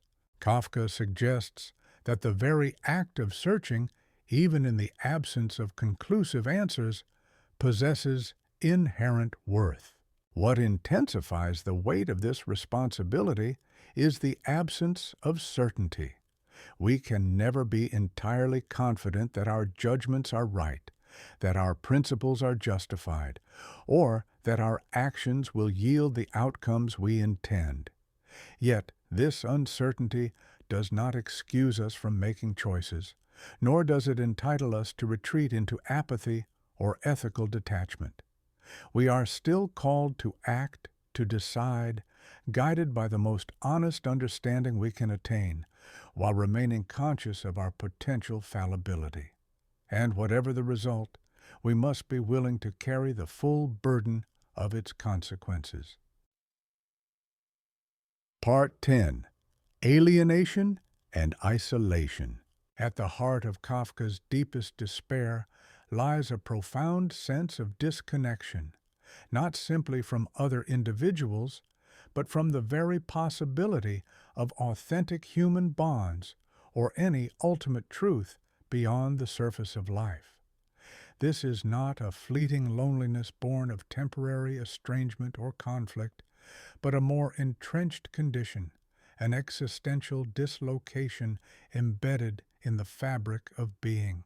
Kafka's central characters are not merely socially detached. They are fundamentally severed from their families, their environments, and even their own identities. This isolation isn't portrayed as a matter of personal misfortune or bad luck. It emerges as an inescapable feature of the modern human experience, enduring and systemic. Often, this deep alienation begins with the breakdown of family connections. In the Metamorphosis, Gregor Samsa's horrifying transformation into a monstrous insect doesn't instigate his alienation. It uncovers and magnifies a disconnection that had long been festering. Long before his physical change, Gregor had already lost any real emotional closeness with his family. The burden of being their sole source of income had consumed his life, leaving no room for personal dreams or sincere human relationships. The grotesque metamorphosis becomes a brutally literal expression of a deeper emotional truth. The gulf between Gregor and his family had always existed, disguised by the routines of daily life. His monstrous new body becomes a vivid external image of an internal reality, his sense of being unseen, diminished, and excluded from the human community. It manifests the emotional and psychological alienation he had silently endured. But the metaphor works both ways. Long before his physical form changed, his family had already failed to truly see him. His worth was defined solely by his economic utility, not by his personhood or emotional needs. To them, Gregor functioned more as a resource than a relative, valued not for who he was, but for what he could provide. Kafka's exploration of estrangement extends beyond the domestic sphere into society at large. His protagonists often find themselves estranged from the broader world as they awaken to the absurdity and spiritual emptiness of conventional life.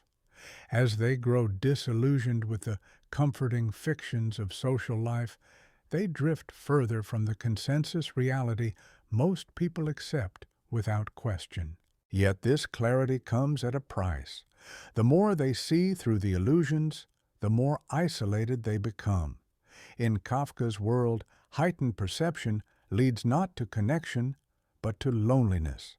To grasp the truth is to lose the ability to share in collective delusions, and thus to stand utterly alone. Workplaces, too, serve as arenas for this existential estrangement. Kafka's main characters typically hold jobs that are soul-deadening and devoid of meaning, performing rote tasks within faceless bureaucracies they neither trust nor comprehend. Gregor, for example, toils as a traveling salesman, a position he despises but tolerates out of obligation to his family's finances. Likewise, Joseph K. occupies a role at a bank, carrying out duties that seem arbitrary and morally unanchored. This disenchantment with work reflects Kafka's broader indictment of industrialized modernity. Human beings are rendered into cogs in massive impersonal mechanisms that operate according to inscrutable rules. These systems are cold and unyielding, and their objectives bear little relation to the lived experiences of those trapped within them. The spread of bureaucracy and the rise of hyper-specialization have carved human labor into fragmented, repetitive actions, depriving workers of any sense of agency or wholeness. In such a world, labor becomes profoundly alienating, a relentless depletion of vitality, offering no meaning, no recognition, and no completion. Kafka also represents alienation as a temporal dislocation, a fracture in one's connection to both the past and the future. His characters seem unmoored in time, cut off from traditions or inherited values that might otherwise offer stability or a sense of belonging.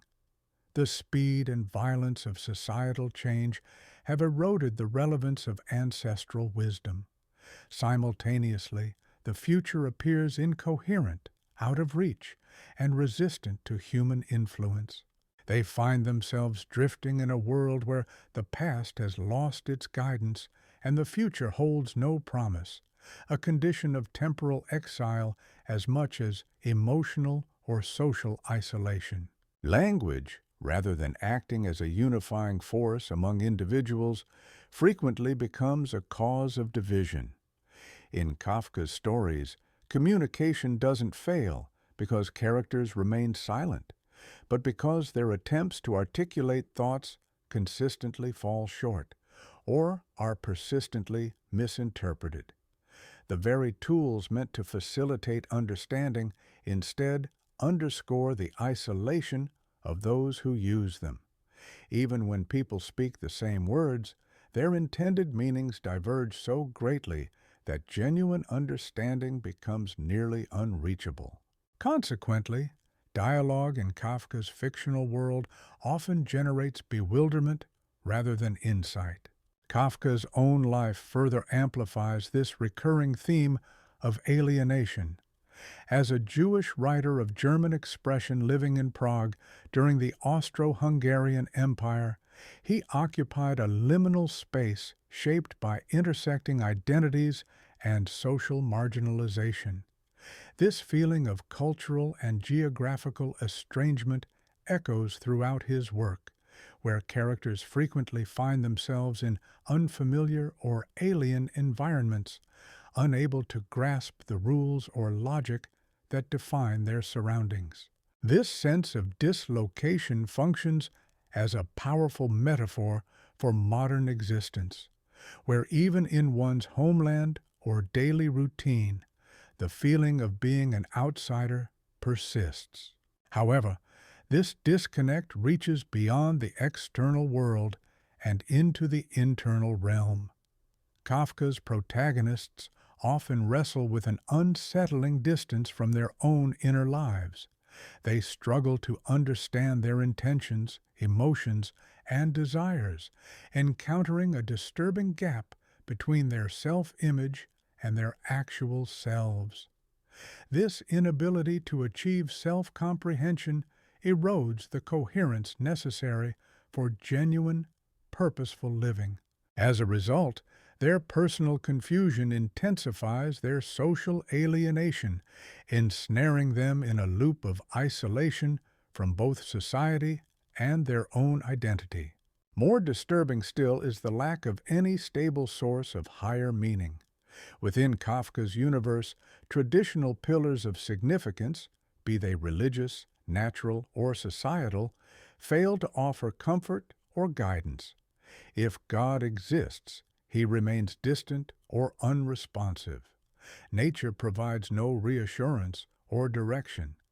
Human systems are portrayed as absurd, impenetrable bureaucracies governed by irrational and often punitive rules.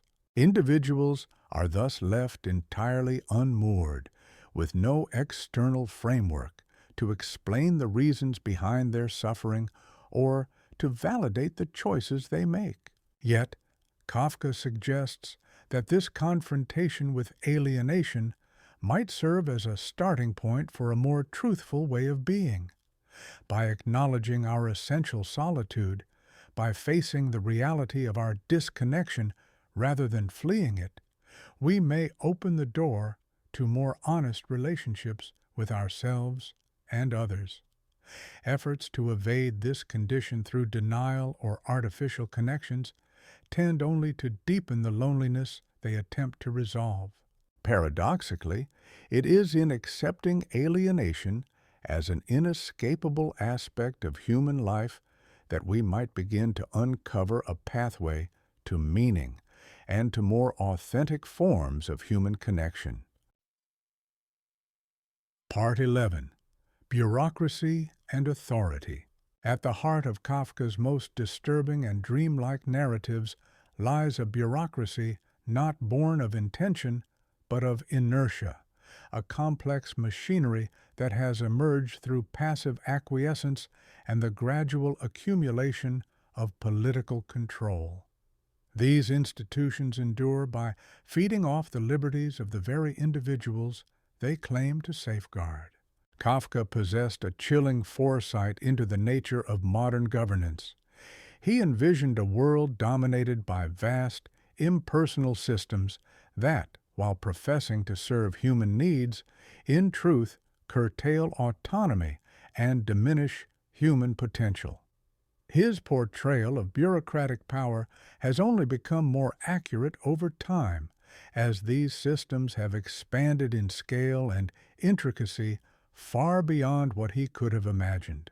The oppression of individuals does not stem from chains or physical confinement, but from the endless flow of documents, forms, applications, and files endlessly passed from one clerk to another. Though each functionary may appear trivial in isolation, together they form a powerful engine of authority, their legitimacy rooted in silent compliance.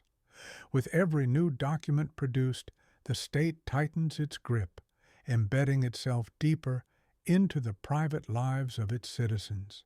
Today's bureaucracies derive their strength not from charisma or force, but from the written word. Meticulously archived, copied, and filed, these records become permanent tools of surveillance and control. tracking, organizing, and shaping the lives of those subject to their reach. In Kafka's fictional universe, bureaucratic agents occupy a strict hierarchical order, tiers of authority stretching from mysterious, unreachable powers above to dutiful, obedient officials below. This structure resembles religious hierarchies, where each rank commands the one beneath it, even as it remains subservient to a higher tier. Yet, unlike theological orders which claim to reflect divine justice or moral purpose, the bureaucratic hierarchy exists only to sustain its own existence. Officials rarely know who commands them. Their roles are reduced to executing directives they neither originate nor fully understand. Authority becomes an empty shell, granted not by wisdom or purpose, but by the ability to follow orders without question. The most insidious aspect of modern bureaucratic control lies in how it diffuses responsibility. When errors occur or harm is done, accountability vanishes into a maze of procedures. Every actor within the system insists they are merely enacting established rules. Thus, the bureaucracy becomes a self-regulating organism, driven by internal logic and detached from the realities it is meant to address. Decisions are made without a discernible decision-maker, yet their effects ripple across every facet of society. This form of governance produces authority without accountability, orders without origin, consequences without a source.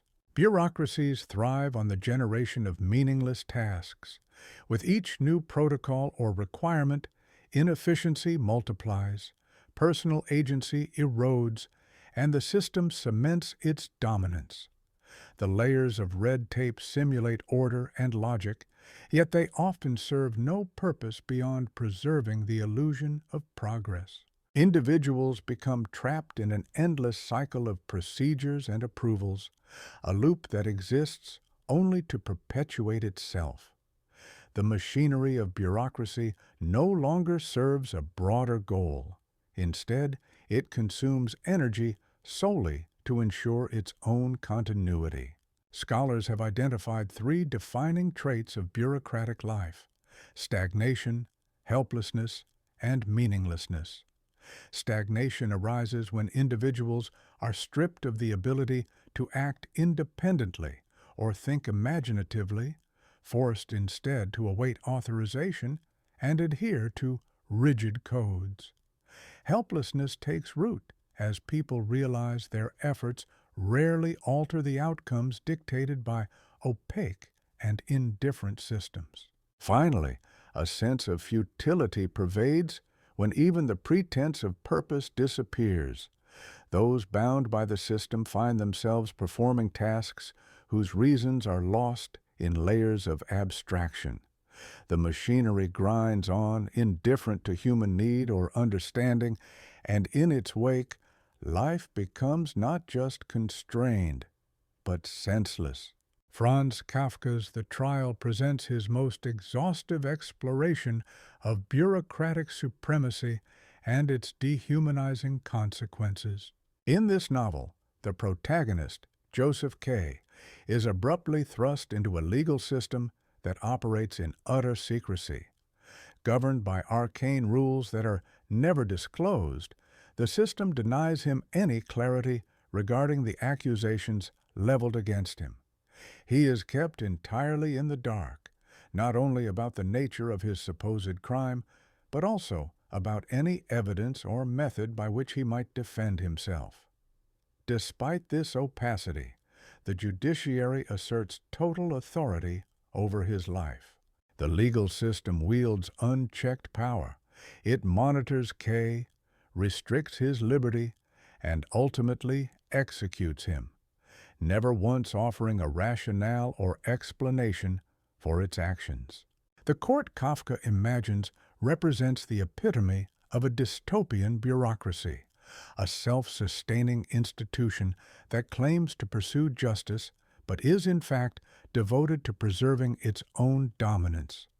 Within this regime, inquiry and punishment collapse into a single act.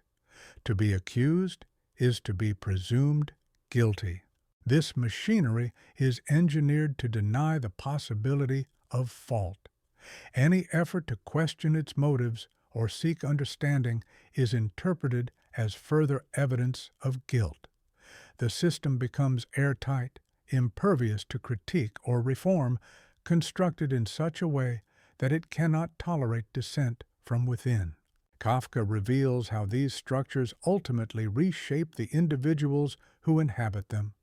Regardless of position, bureaucrats gradually begin to derive identity and meaning from the procedures and hierarchies that govern their work. Over time, they lose sight of any broader ethical or human purpose, and their loyalty shifts entirely toward the maintenance of the institutional system. Even those in the lowest ranks, clerks, assistants, minor functionaries, become deeply invested in upholding the system's complexity and secrecy, as their sense of worth hinges on the arcane knowledge they possess. However, Kafka shows that bureaucratic influence doesn't stop at the office door. Its logic infiltrates every corner of life. Individuals begin to internalize the mindset of bureaucracy, becoming more docile, more risk-averse, and increasingly submissive to rules and procedures. They stop seeing themselves as full human beings and instead perceive their identities as files to be processed, items in a ledger.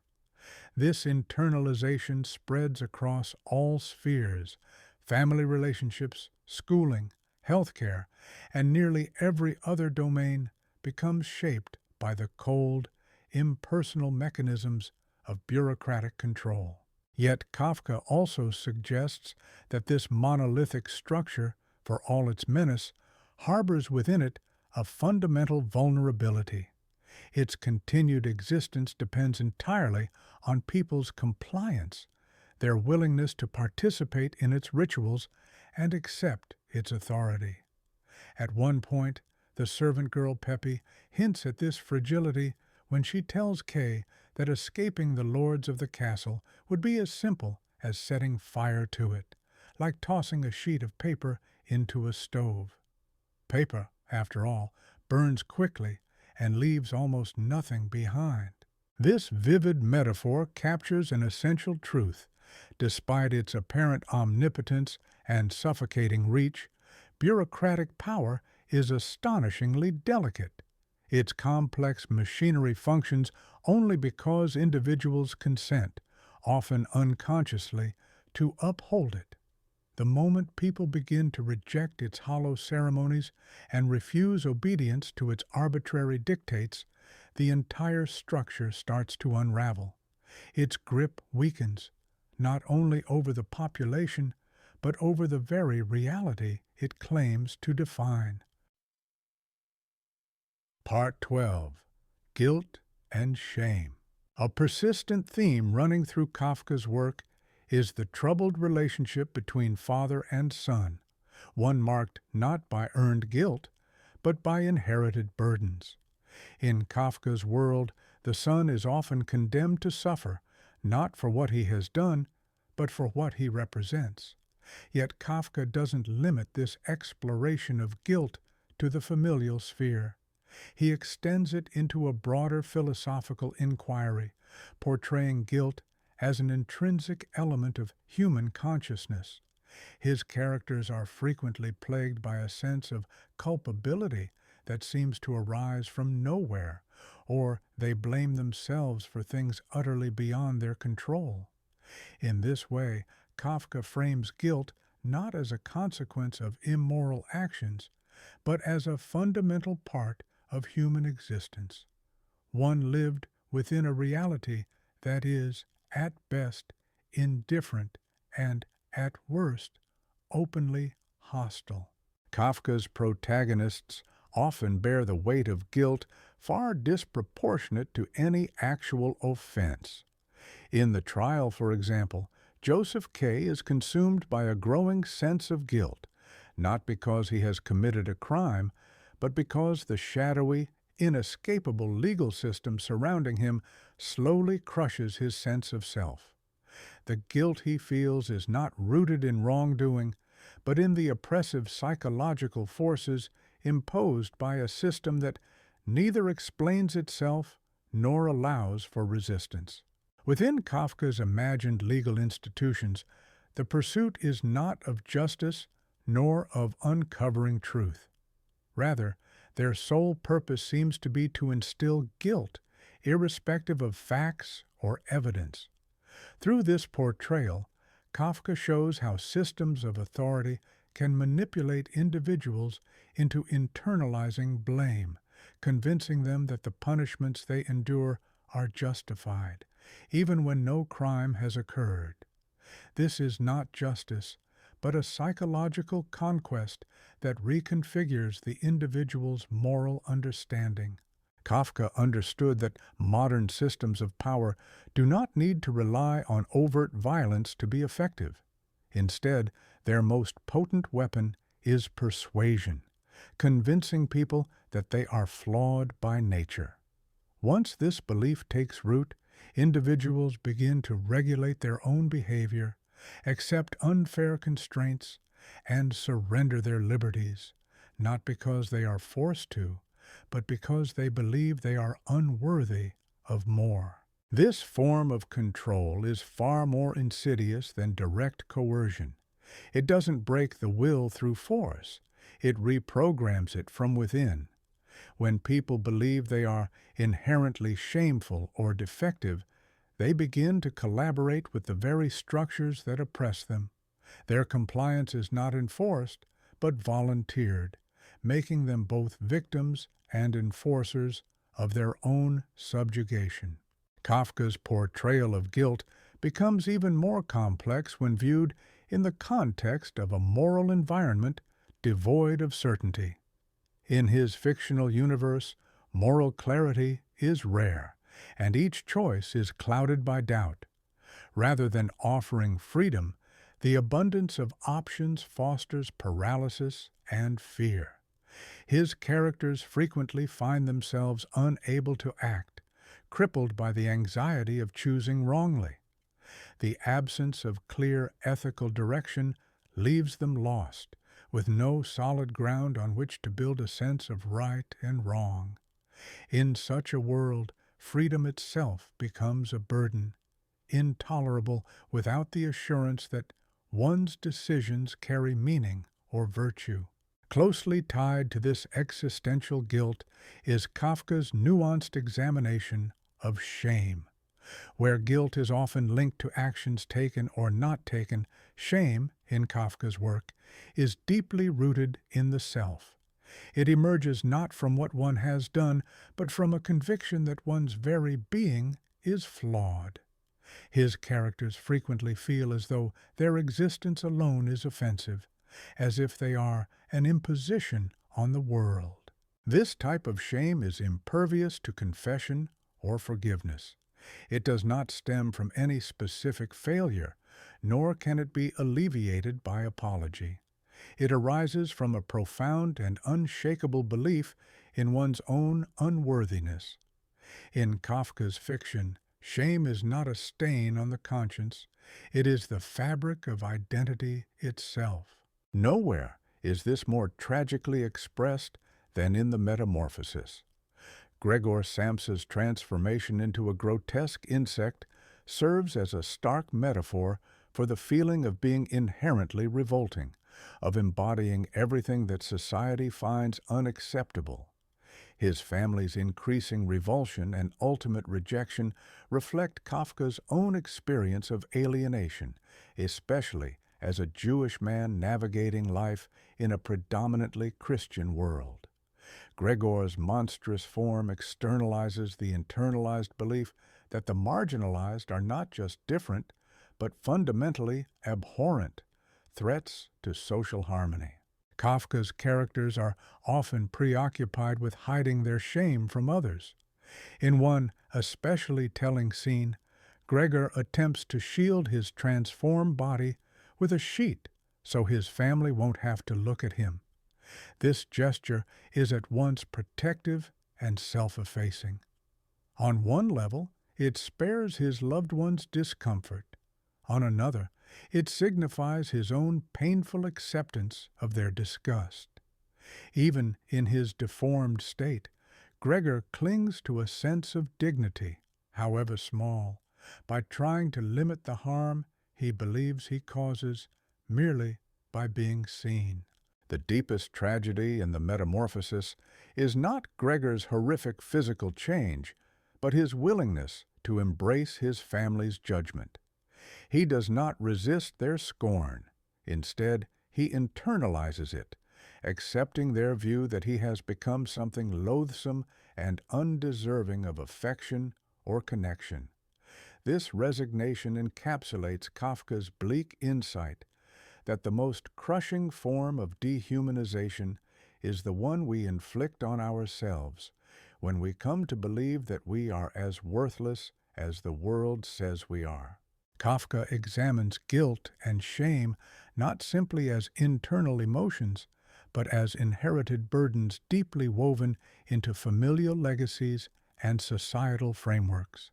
His persistent focus on father-son dynamics illustrates a psychological inheritance where the son grapples with emotional chains forged by past generations.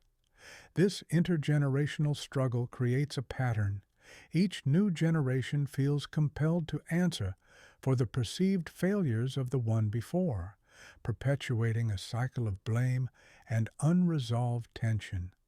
Over time, this emotional inheritance becomes so ingrained that it masquerades as a natural condition, an unchangeable reality, rather than a construct that can be questioned and ultimately dismantled. Kafka's depiction of guilt reaches its most structured and oppressive form in his portrayal of religious and judicial systems. These institutions claim to uphold morality and justice, yet in practice they foster an ongoing sense of personal inadequacy among those under their influence. By setting impossibly high standards and equating human imperfection with moral defect, they cultivate a climate of constant guilt. Even the prospect of redemption is contingent on surrender, not empowerment, offering relief that reinforces dependency instead of granting freedom. In this framework, the remedy for guilt becomes another layer of the problem, ensuring a steady flow of individuals desperate for forgiveness over transgressions they may not have truly committed. Yet Kafka suggests that this overwhelming, irrational guilt can eventually reveal itself for what it is, an artificial mechanism of control. When guilt becomes vastly disproportionate to any actual wrongdoing, it exposes its own lack of authenticity. Joseph K's ordeal in the trial exemplifies this. His experience makes clear how guilt, when stripped of a true moral foundation, spirals into absurdity.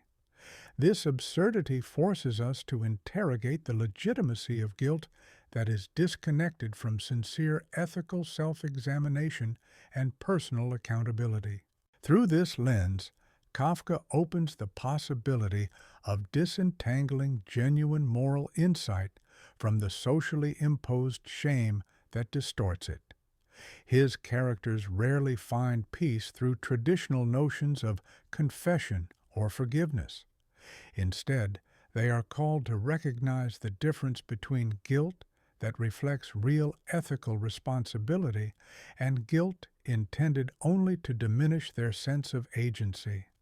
Meeting this challenge demands a form of moral bravery, the courage to trust one's own conscience rather than submitting to arbitrary external verdicts. Authentic responsibility, Kafka implies, begins not with passive compliance, but with the active rejection of unfounded guilt and the conscious acceptance of one's true obligations. His exploration of guilt ultimately raises deeper questions about what it means to live ethically in a world where conventional moral authorities have lost their credibility. In such a world, individuals are tasked with developing their own ethical compass. This doesn't mean assuming blame for every misfortune, nor does it offer an excuse to evade all responsibility. Rather, it calls for a redefinition of guilt as a tool for inner moral clarity, not a weapon of coercion or self-denial.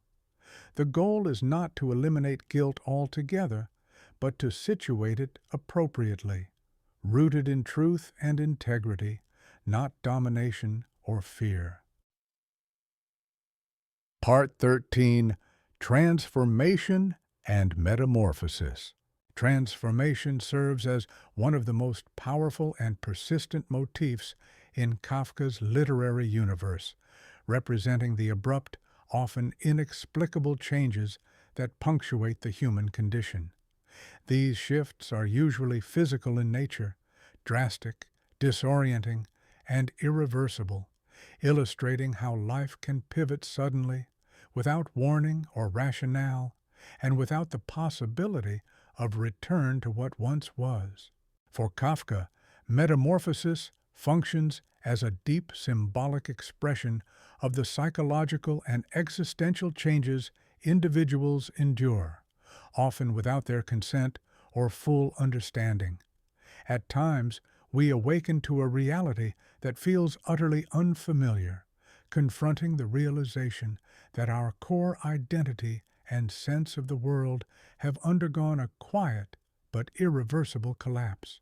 Nowhere is this more vividly portrayed than in the Metamorphosis, in which Gregor Samsa awakens to find himself transformed into a monstrous insect. The event occurs without explanation or cause, forcing Gregor and his family to confront a new reality in which all prior roles, norms, and expectations are rendered meaningless. What becomes clear is that Gregor's true estrangement predates his physical transformation. Long before his body betrayed him, he was already emotionally detached and socially isolated, ensnared in a joyless job and weighed down by a family that saw him primarily as a financial lifeline. His grotesque mutation merely brings to the surface a dehumanization that had been gradually eroding him all along. Kafka suggests that transformation is not a rare or singular phenomenon, but an ongoing process that touches all human lives. Often, these changes unfold imperceptibly beneath the surface of daily routine. Through our choices, our experiences, and our responses to circumstances beyond our control, we are constantly reshaping who we are. Kafka's physical metamorphoses dramatize the subtle, continuous reshaping of our moral and emotional selves. Each significant moment in life carries with it a shift in who we are, quietly redrawing the contours of our identity. These internal changes may remain hidden until some distant point when we recognize that we have become someone entirely different. In Kafka's world, transformation often reveals the fragility and randomness of human identity. Although we tend to believe in the consistency of our character, our values, beliefs, and self-image, Kafka shows how swiftly that sense of stability can dissolve. A diligent employee may become an object of horror. A seemingly autonomous person can find themselves helpless within an opaque and unyielding system. The illusion of a stable self can collapse into bewilderment when confronted by forces that exceed our understanding or control. Such transformations compel Kafka's characters to interrogate every assumption they once held about themselves and the world around them. Gregor's metamorphosis prompts him to reassess not only his relationships with his family and his job, but also his physical existence and his role in the social fabric. The event unravels the structures that once imbued his life with meaning. This profound sense of dislocation carries with it both the terror of lost purpose and the faint possibility of deeper self-awareness. Kafka also explores how transformation ripples outward, affecting not just the individual, but those in their immediate orbit. Gregor's condition forces his family to confront uncomfortable truths about their dependency, their moral compass, and their capacity for both care and cruelty. His sister Greta undergoes her own metamorphosis, evolving from a passive, sheltered girl into a decisive young woman, driven in part by the chaos engulfing their household. His father, previously portrayed as weak and defeated, is compelled to reassert dominance and control, reshaping his identity in the process. Meanwhile, the mother finds herself torn between her enduring love for Gregor and her obligation to protect the rest of the family, caught in a tormenting, emotional dilemma. The novel delivers a powerful critique of a society that exalts productivity and efficiency above meaningful human relationships and personal well-being. When Gregor can no longer serve as the family's primary provider, his worth as an individual abruptly vanishes. His family begins to view him not with compassion, but as an inconvenience, revealing that their affection was never grounded in genuine love, but in his financial utility. This reveals how deeply capitalist values can permeate intimate relationships, recasting emotional bonds in terms of economic contribution rather than unconditional support. Gregor's transformation starkly exposes the consequences of reducing individuals to their professional or material output, eroding their intrinsic dignity and unique identity. Yet, Kafka's portrayal of transformation transcends mere suffering. It also offers a pathway to freedom from oppressive expectations, rigid social roles, and even long-suppressed aspects of the self. While Gregor's physical and emotional unraveling marks his downfall, his sister undergoes a contrasting evolution. Her growth amid upheaval highlights how the same disruptive forces can either devastate or empower, depending on how they are confronted. Her development suggests that profound change, though often born from pain, can ignite personal strength and lead to self-realization. It implies that crisis need not signal the end, but can instead illuminate new routes to autonomy and identity. Kafka also intertwines the theme of transformation with the act of artistic creation. For him, writing serves as a vehicle for exploring alternative identities and unearthing deeper truths.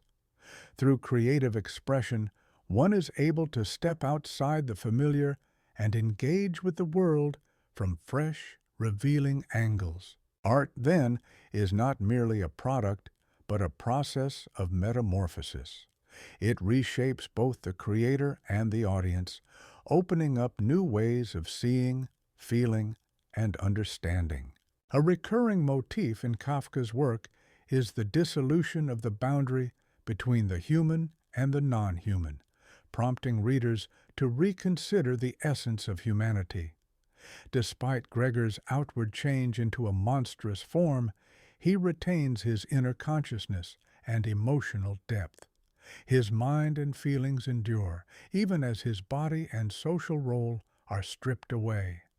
This duality urges us to reflect. Is our humanity defined by physical appearance, cognitive awareness, our relationships, or our moral sensibilities? Gregor's condition forces a confrontation with the question of what truly constitutes personal identity and what is merely shaped by societal convention or circumstance. Kafka's portrayal of irreversible transformation mirrors his belief that significant change leaves no room for return. Once altered in a meaningful way, life cannot revert to its former state. We cannot reclaim innocence after gaining insight, recover youth once it's past, or unknow what we've come to understand. Each transformation marks a permanent shift into a new phase of being. To remain whole, one must come to terms with these changes. Denial or resistance only leads to deeper estrangement and emotional suffering.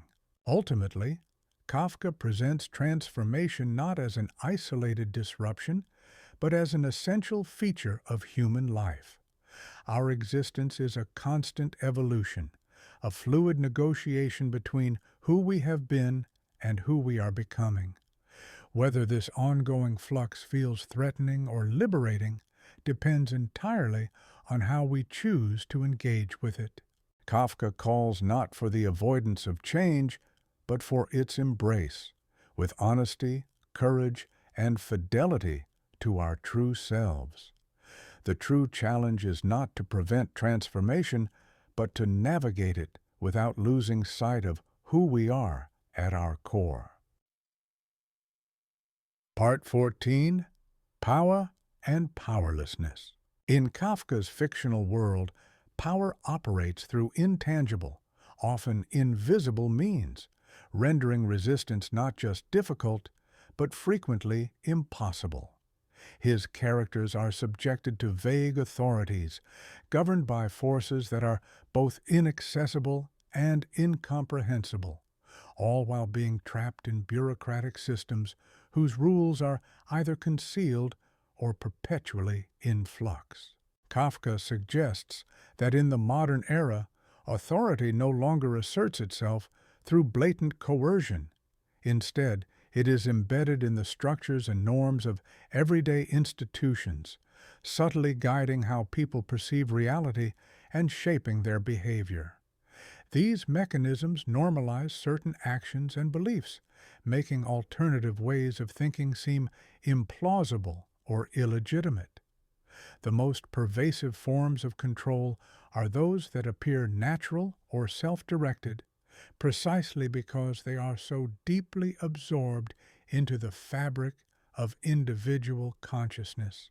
Powerlessness in Kafka's narrative is not simply a matter of lacking rank or title. It is a deeper kind of paralysis, rooted in the inability to fully comprehend one's situation or to act in any meaningful way. This is starkly illustrated by Joseph K. in the trial, who is incapable of defending himself precisely because he is never granted access to the accusations against him or to a transparent legal process. By intentionally withholding crucial information, the system ensures that resistance remains impractical.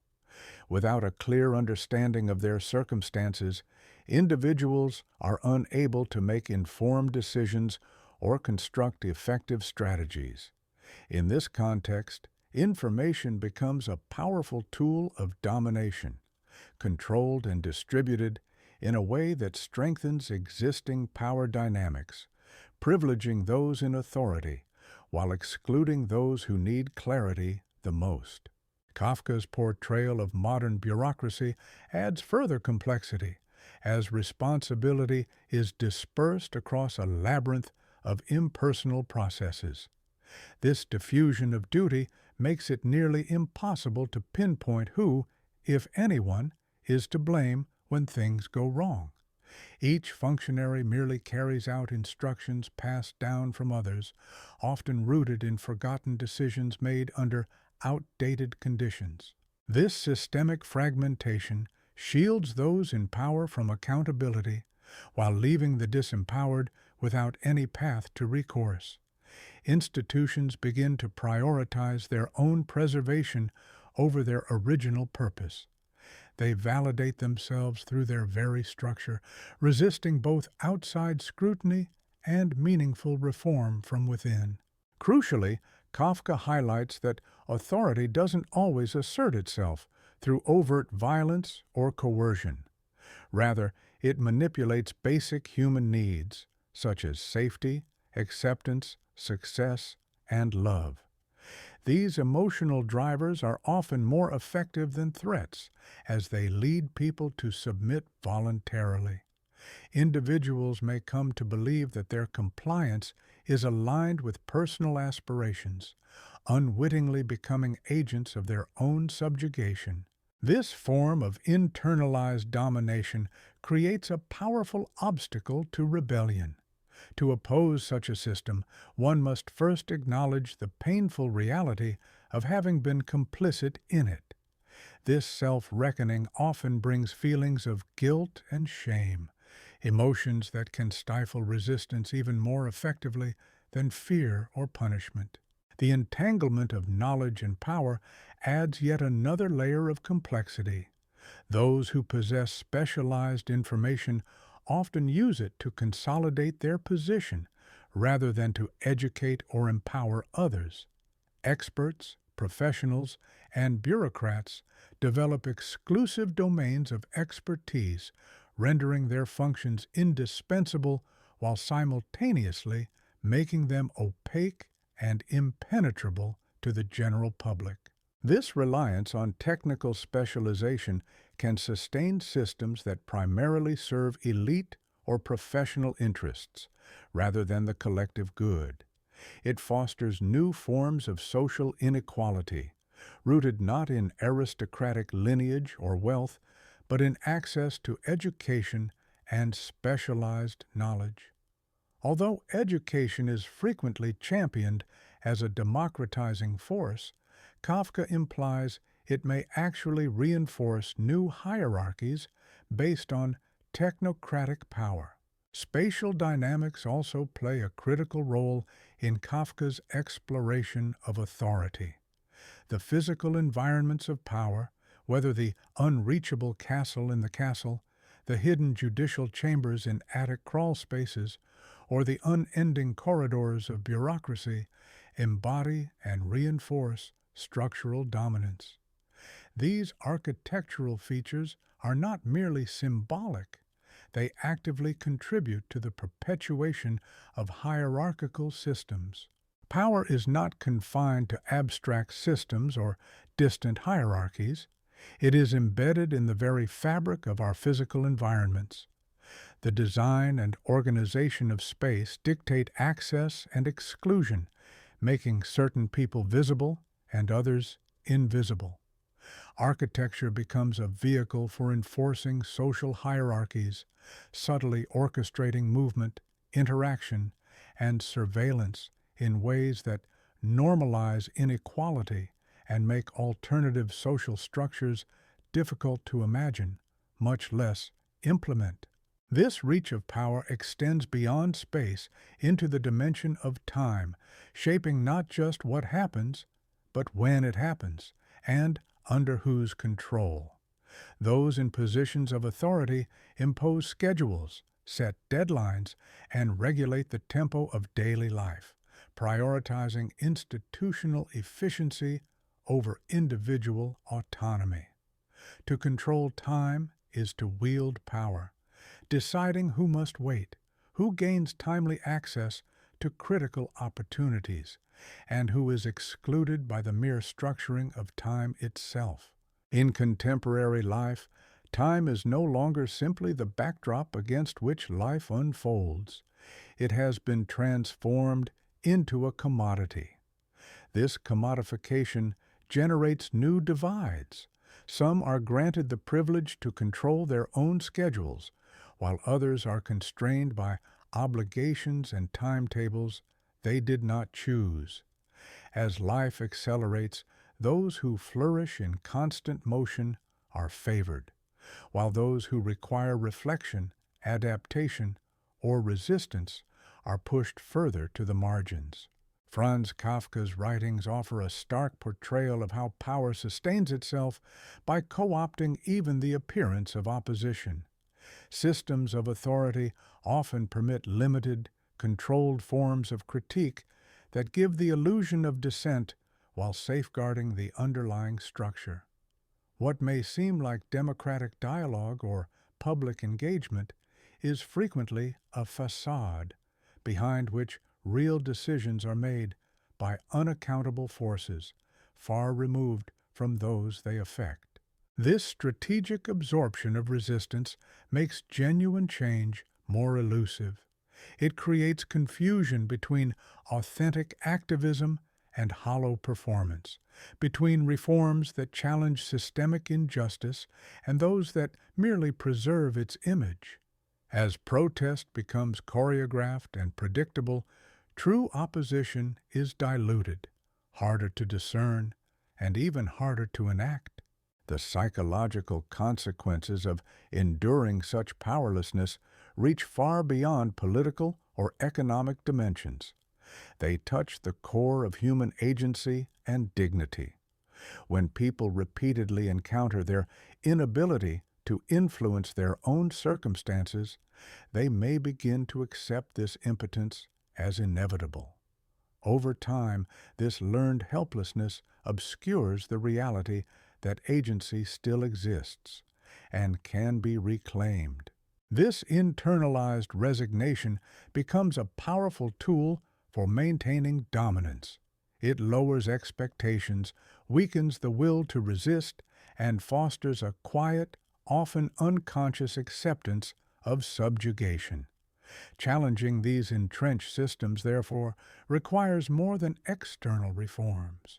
It necessitates a psychological awakening, a recovery from the numbing effects of long-term disempowerment. Yet Kafka also reminds us that power, however pervasive, is never flawless. The intricate machinery of modern institutions contains within it moments of contradiction, inconsistency, and vulnerability. These fissures, however small, offer possibilities for subversion. For those who can perceive them and dare to act, these gaps can become entry points for meaningful resistance. Though single acts of rebellion may seem inconsequential, their impact grows when echoed by others. Together, they can ignite broader transformations. The goal is not the eradication of authority itself, but the redirection of power toward humane and accountable ends, ensuring it uplifts rather than diminishes, and that individuals are treated not as tools of a system, but as full human beings worthy of dignity and voice.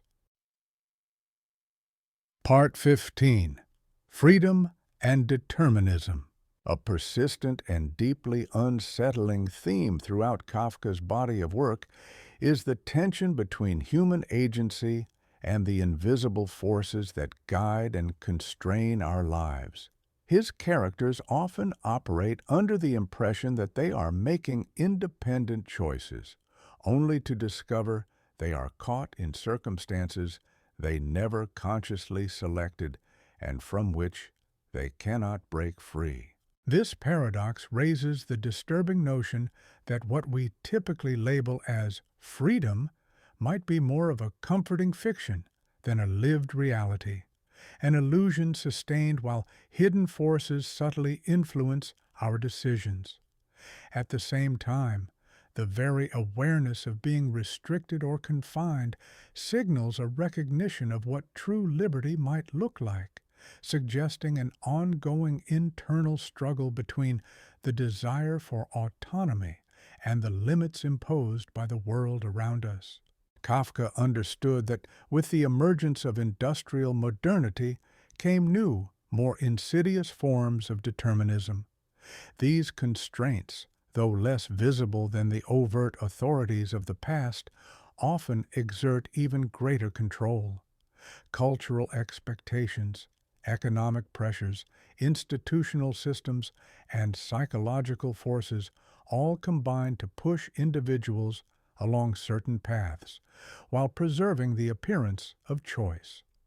Though people may feel free because they can choose between various options, those choices are often carefully shaped by forces beyond their influence, and typically exclude the possibilities they would most deeply wish to pursue.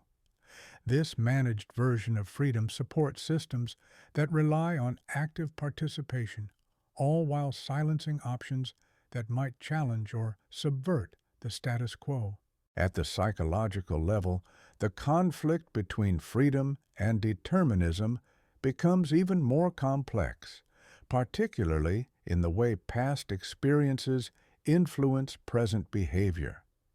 Kafka's characters often find themselves trapped in patterns forged during childhood or shaped by earlier relationships. These behavioral loops, no longer relevant to their current realities, nevertheless persist. Operating beneath the surface of conscious awareness, such patterns direct action through deeply embedded mechanisms that evade rational control. Though introspection and therapeutic insight may promise greater freedom, Kafka remains skeptical that self-knowledge alone can dissolve these entrenched tendencies. Personality and temperament add yet another layer to this dilemma. We like to think our choices reflect deliberate values and intentional reasoning, yet Kafka's narratives often reveal how much of our behavior stems from inherent traits and temperamental inclinations that we never selected and may barely understand. This brings us to profound ethical questions. Can we be fully responsible for actions shaped by characteristics we inherited rather than cultivated? Does genuine freedom require transcending our own psychological makeup? Kafka's work suggests that the extent of our freedom is more narrowly confined than we tend to believe, shaped by internal structures operating below conscious intention. The impact of society and culture further complicates the matter. From early childhood, we absorb values, norms, and expectations long before we're capable of critical thought. These internalized influences are continually reinforced throughout life by institutions, customs, and peer pressures. As a result, much of what we consider our own beliefs and desires may in fact be echoes of the society around us. Striving for authentic freedom, then, involves the difficult and often painful task of disentangling what truly originates from within us from what we have passively absorbed. Kafka also turns a critical eye toward the economic constraints that shape human life, the way material necessity narrows the scope of our choices. The simple requirement to survive compels people to take on jobs, roles, and economic obligations they would likely reject under freer conditions. Financial pressures steer lives down paths that often conflict with personal fulfillment or inner calling, revealing how the very structure of the economic system can dominate the individual's trajectory and render escape all but impossible. Economic coercion creates a deeply embedded structural lack of freedom, one that reaches far beyond immediate choices, extending its influence into long-term planning and even the shaping of individual identity. When one's fundamental sense of security depends on meeting external financial demands, the ability to develop genuine preferences and pursue self-determined goals often becomes secondary, postponed, if not abandoned entirely. Franz Kafka explores how institutional systems systematically limit personal autonomy, even as they maintain a rhetorical commitment to individual agency and freedom of choice. Legal institutions, educational systems, healthcare organizations, and government bodies all enforce procedural norms that, while appearing to protect rights and serve the public interest, in practice restrict the range of viable actions in subtle yet significant ways. These limitations are amplified by a dense web of regulations and standards that render certain paths practically inaccessible. Simultaneously, they funnel people into rigidly defined roles or trajectories. Navigating the intricacies of these institutional requirements can consume enormous energy and attention, effectively turning compliance into a near full-time task. As a result, the space for authentic engagement or meaningful resistance becomes increasingly narrow. The discourse around freedom and determinism is also closely tied to how we conceive of the future, whether it holds open a spectrum of possibilities or is already shaped by dominant forces that override individual choices. In Kafka's works, characters often confront a haunting sense of predestination, as though they are moving inexorably toward outcomes they can perceive and resist, but ultimately cannot avoid. This pervasive sense of entrapment may indicate an acute awareness of the vast social and psychological pressures that constrain free will, or it may reflect a kind of internalized resignation that blinds individuals to real, albeit limited, opportunities for agency. The essential task becomes distinguishing between a clear recognition of genuine limitations and a premature surrender of the power to act meaningfully. At the same time, Kafka suggests that neither strict determinism nor total autonomy fully accounts for the human condition. Instead, our lives unfold within a continual tension between forces that constrain us and the enduring possibility of genuine choice. Even under severe limitations, people maintain the capacity to shape their inner response, interpret their experiences, and extract meaning from their circumstances.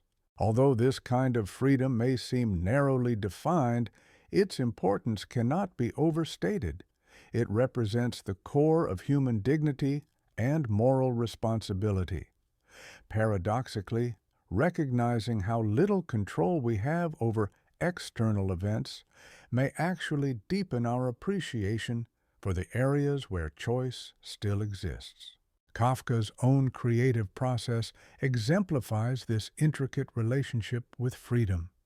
His writing was at once a voluntary act and an uncontrollable compulsion, driven by an inner necessity that seemed to elude conscious control.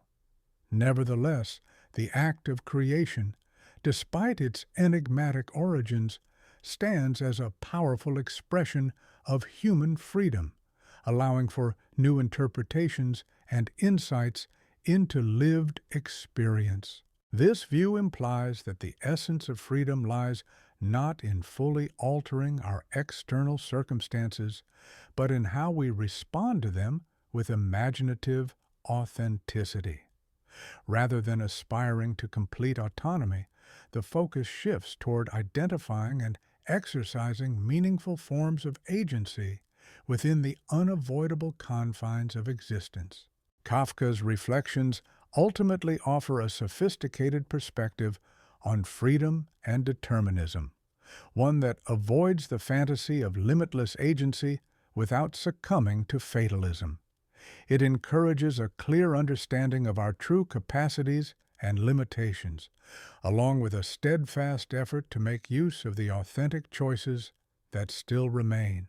Seen this way, the value of freedom may rest less on the quantity of options available and more on the depth of our engagement with those we do have.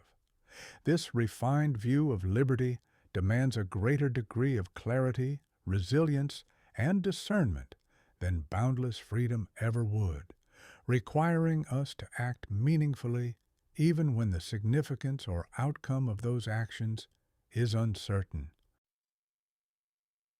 Part 16. The Grotesque and the Surreal. In Kafka's work, grotesque and surreal motifs are not whimsical departures from reality, but stark manifestations of the hidden structures shaping modern existence. These disturbing elements unveil the unsettling logic that governs social life, logic typically masked by the banal surface of everyday interactions. Whether it's Gregor Samsa awakening as a monstrous insect, Joseph K. being arrested for an unnamed offense, or K's endless efforts to access the elusive castle, Kafka doesn't offer fantasy for its own sake. Rather, he renders visible the actual mechanisms of power and control that are usually obscured from view. The grotesque highlights the dehumanization, unpredictability, and absurdity inherent in institutional structures, truths that are often veiled by social conventions and daily routines. What seems surreal at first glance is, in fact, a more accurate depiction of reality than conventional realism. These elements peel away the protective illusions we use to distance ourselves from the alienation and strangeness embedded in ordinary life. Kafka's portrayal of physical transformations, especially the shift from human to non-human, embodies his insight that modern social and economic systems routinely strip individuals of their humanity, reducing them to mere functions or roles. These frameworks do not recognize people for their intrinsic worth, but for their utility. Gregor's metamorphosis into a grotesque insect literalizes how capitalism turns workers into cogs within an industrial machine. The indifference his family shows after his transformation underscores that they had never valued him as a person, only as an income earner. His monstrous new form exposes a deeper emotional and social alienation that had long existed beneath the illusion of familial affection. Kafka frequently uses animal imagery to illustrate how people are reduced to base biological or economic units. The distinctly human traits, moral awareness, creativity, spiritual yearning, are dismissed or actively suppressed. In his universe, people resemble animals not because they are inherently bestial, but because society treats them as though survival and instinct are their only defining traits. These grotesque metamorphoses reflect the culmination of systemic pressures that slowly strip away personal dignity, reconfiguring individuals into entities governed solely by necessity. This transformation serves the needs of institutions that function best when people are predictable, compliant, and easily categorized. Kafka's surreal manipulations of space and time mimic the disorienting experience of navigating institutional worlds that operate according to their own impenetrable logic, detached from human needs and natural rhythms. The endless corridors, obscure departments, and inaccessible figures of authority are not escapist fantasies. They are faithful renditions of bureaucratic life, where individuals become lost in labyrinthine systems devoid of guidance or empathy. Kafka's distortion of temporal experience, lengthy delays, abrupt shifts, inexplicable events, mirrors how institutional time ignores the psychological and emotional pace of actual human lives. These surreal aspects don't abstract reality. They sharpen our understanding of how alienating structured systems can be. Kafka's grotesque often emerges by intensifying ordinary social behaviors until their underlying dynamics become unmistakable.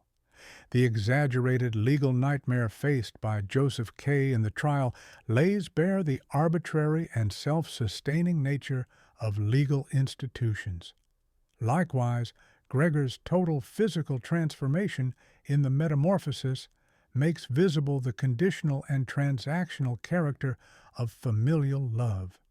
By stretching familiar situations to their extreme, Kafka exposes what they truly consist of when stripped of social polish, cultural expectation, and comforting delusions. In doing so, his grotesque achieves a level of critique that surpasses traditional realism by uncovering essential truths that realism may gloss over. Another layer of Kafka's grotesque lies in its strange proximity to the comic. His stories often elicit a disquieting laughter, one born not of amusement, but of unease and recognition. The absurd dilemmas confronting his characters are simultaneously tragic and grimly funny, drawing readers into their suffering while exposing the vanity and self-delusion embedded in human behavior. Kafka's humor is never easy or comforting. It destabilizes rather than relieves, intensifying the grotesque rather than diminishing its power. Kafka's dark humor does not serve as a coping mechanism for confronting serious themes. Rather, it amplifies the absurdity and arbitrariness of the very institutions and norms we tend to accept unquestioningly. The laughter his work provokes is tinged with discomfort as it forces readers to face unsettling realities about their own immersion in illogical and often oppressive societal systems. The surrealism in Kafka's fiction frequently emerges through the breakdown of logical causality. Events unfold in a universe where consequences seem unrelated to the actions that precede them, and where outcomes arise with no discernible cause. This narrative disorientation reflects the lived experience of individuals navigating the complexities of modern bureaucratic and institutional life, environments in which effort yields erratic results and success is rarely aligned with merit. What at first appears fantastical in Kafka's worlds turns out to be an unflinching portrayal of the disarray and helplessness endemic to contemporary structures of power and labor. In Kafka's stories, the grotesque depiction of the body serves as a potent symbol of the mental and physical deterioration induced by modern existence.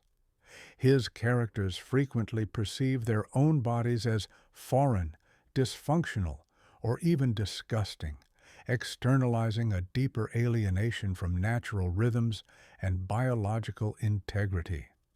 Kafka returns again and again to images of sickness, discomfort, and bodily distortion to expose how the pressures of modern life sever the connection between mind and body.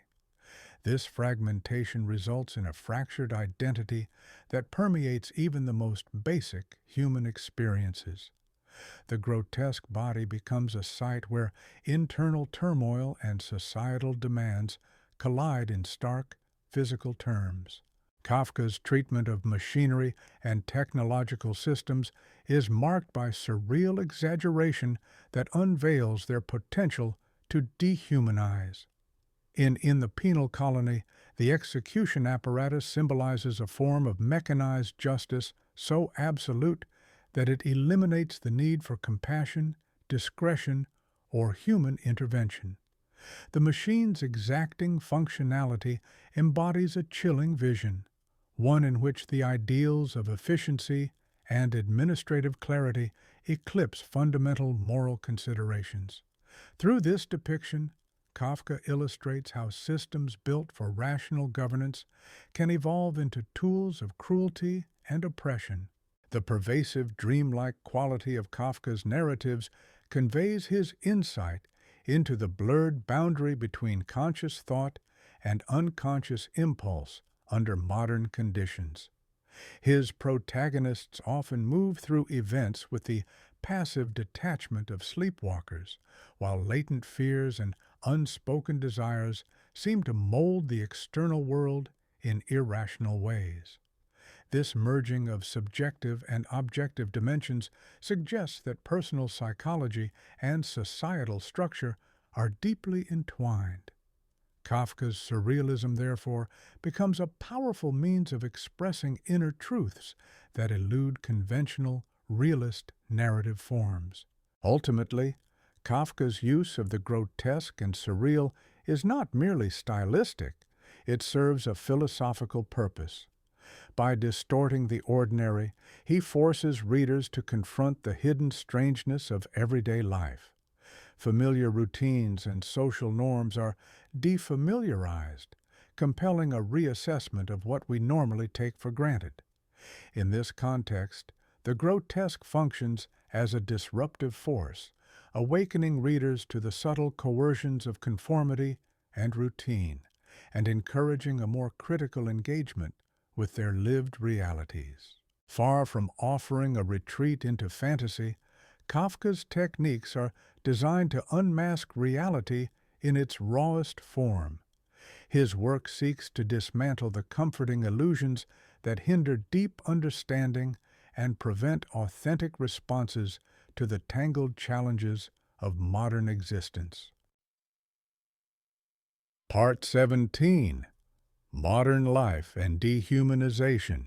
Kafka's depiction of contemporary existence reveals a profound disintegration of personal identity, as individuals are increasingly absorbed into sprawling, impersonal systems of bureaucracy and mechanization. The once hopeful notion that technological progress and rational organization would uplift humanity is unmasked as a largely deceptive promise. Instead of offering freedom, these modern structures have ushered in subtler, yet more invasive forms of alienation and dominance. While not always overtly tyrannical, these systems assign people to roles where conformity, efficiency, and uniformity are valued far more than personal fulfillment or emotional development. This reversal, where institutions originally designed to serve human needs end up shaping and restricting them, is so thorough that artificial norms begin to pass for natural order. Genuine human requirements are labeled inefficient or unrealistic, while institutional objectives are treated as immutable realities. Across Kafka's narratives, personal connections are stripped of depth and spontaneity, replaced by interactions governed by roles and formal protocols. People no longer encounter one another as rich, multifaceted individuals, but as parts in a vast machine. Family ties, professional relationships, and even romantic bonds take on the rigidity of pre-scripted performances, lacking warmth and human complexity. Though such mechanized interactions may foster predictability and smoother functioning, they carry a steep emotional price: the loss of creativity, vulnerability, and sincere emotional resonance. Even among those who appear close, isolation persists, as connections are formed not between authentic selves, but between role-bound facades. This dynamic allows alienation to flourish within the illusion of connection. Moreover, the influence of mass culture, consumer habits, and institutional patterns further erodes uniqueness by standardizing experience. Society increasingly molds people to want the same things and communicate through narrow, conventional formats, treating individuality not as a virtue, but as a complication to be managed or suppressed. This push toward sameness is vital to systems designed to administer large populations efficiently. Yet it also compresses the richness of human life into simplistic labels. The popular rhetoric of personal choice often disguises a deeper conformity, where expressions of self are limited to a curated menu of socially sanctioned options, obscuring the path to true self-actualization. The relentless tempo of modern existence deepens this injury. With expectations constantly shifting, people are pushed to make snap decisions, adjust instantly, and keep up with ever-accelerating demands. This speed leaves little space for introspection, thoughtful decision-making, or the slow maturation that genuine personal and cultural growth requires. While this hyper-acceleration serves economic systems driven by innovation and perpetual change, it damages the slower, more reflective processes essential to emotional well-being, enduring relationships, and creative expression.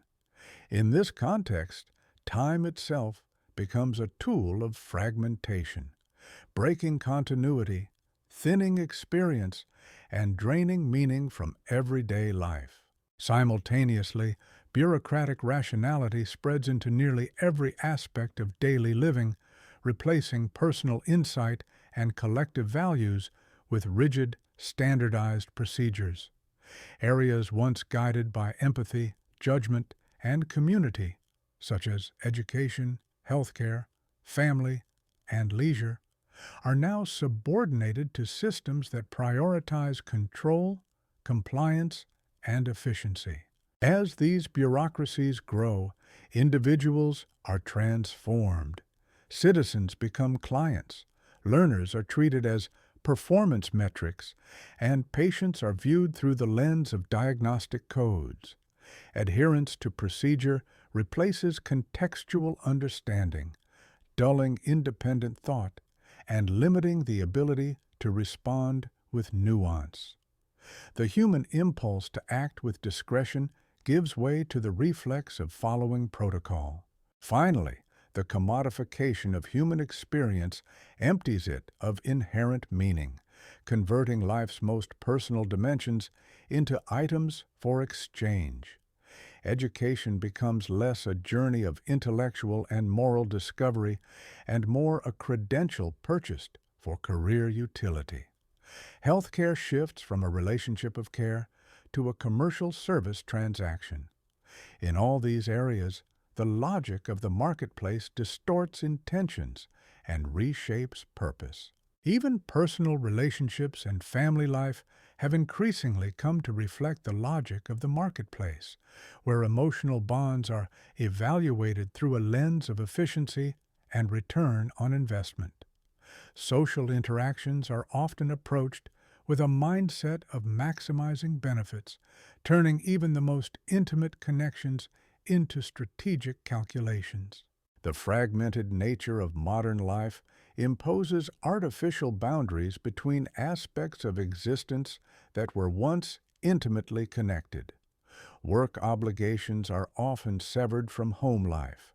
Rational thought becomes divorced from emotional intelligence, and individual aspirations frequently clash with responsibilities to the broader community. These disconnections generate internal tension, making it hard for individuals to live with coherence and sincerity. People are constantly shifting between roles that demand contradictory behaviors or values, leading to disjointed moral frameworks and unstable senses of self.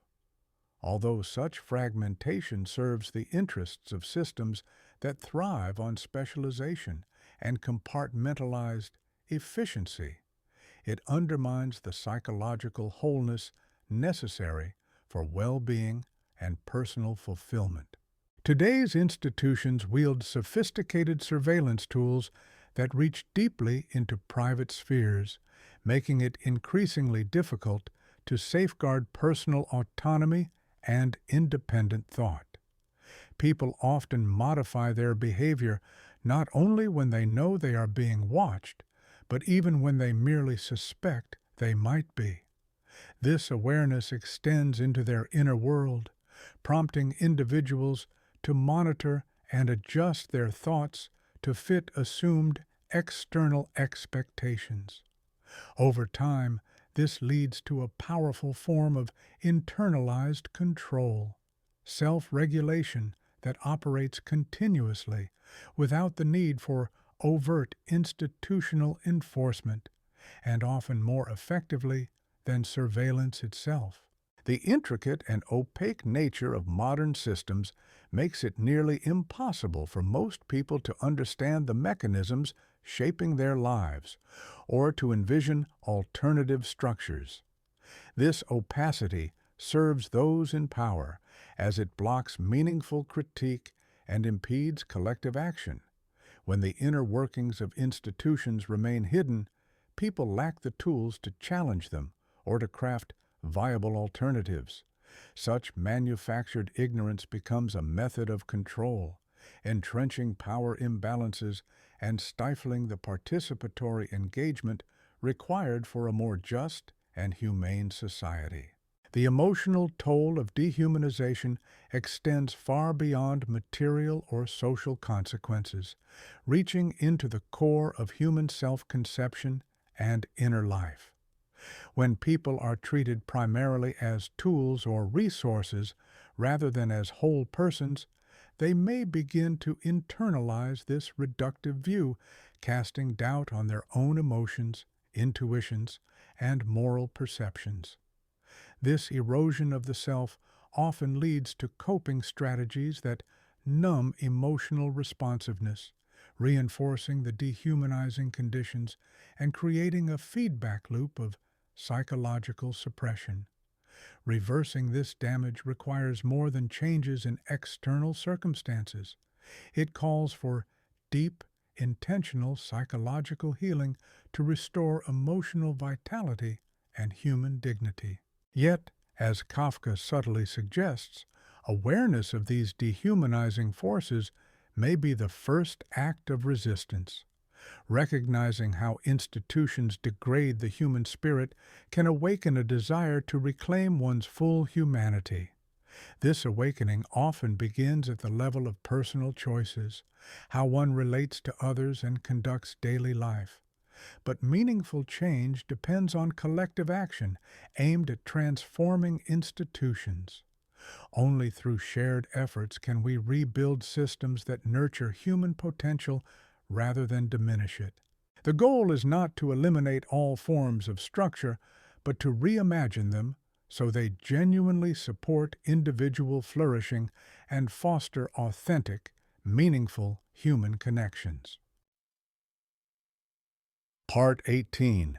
Jewish Identity and Cultural Displacement. Franz Kafka's existence as a German-speaking Jew in Prague placed him at a complex cultural intersection, linked to multiple traditions, yet never fully integrated into any single one.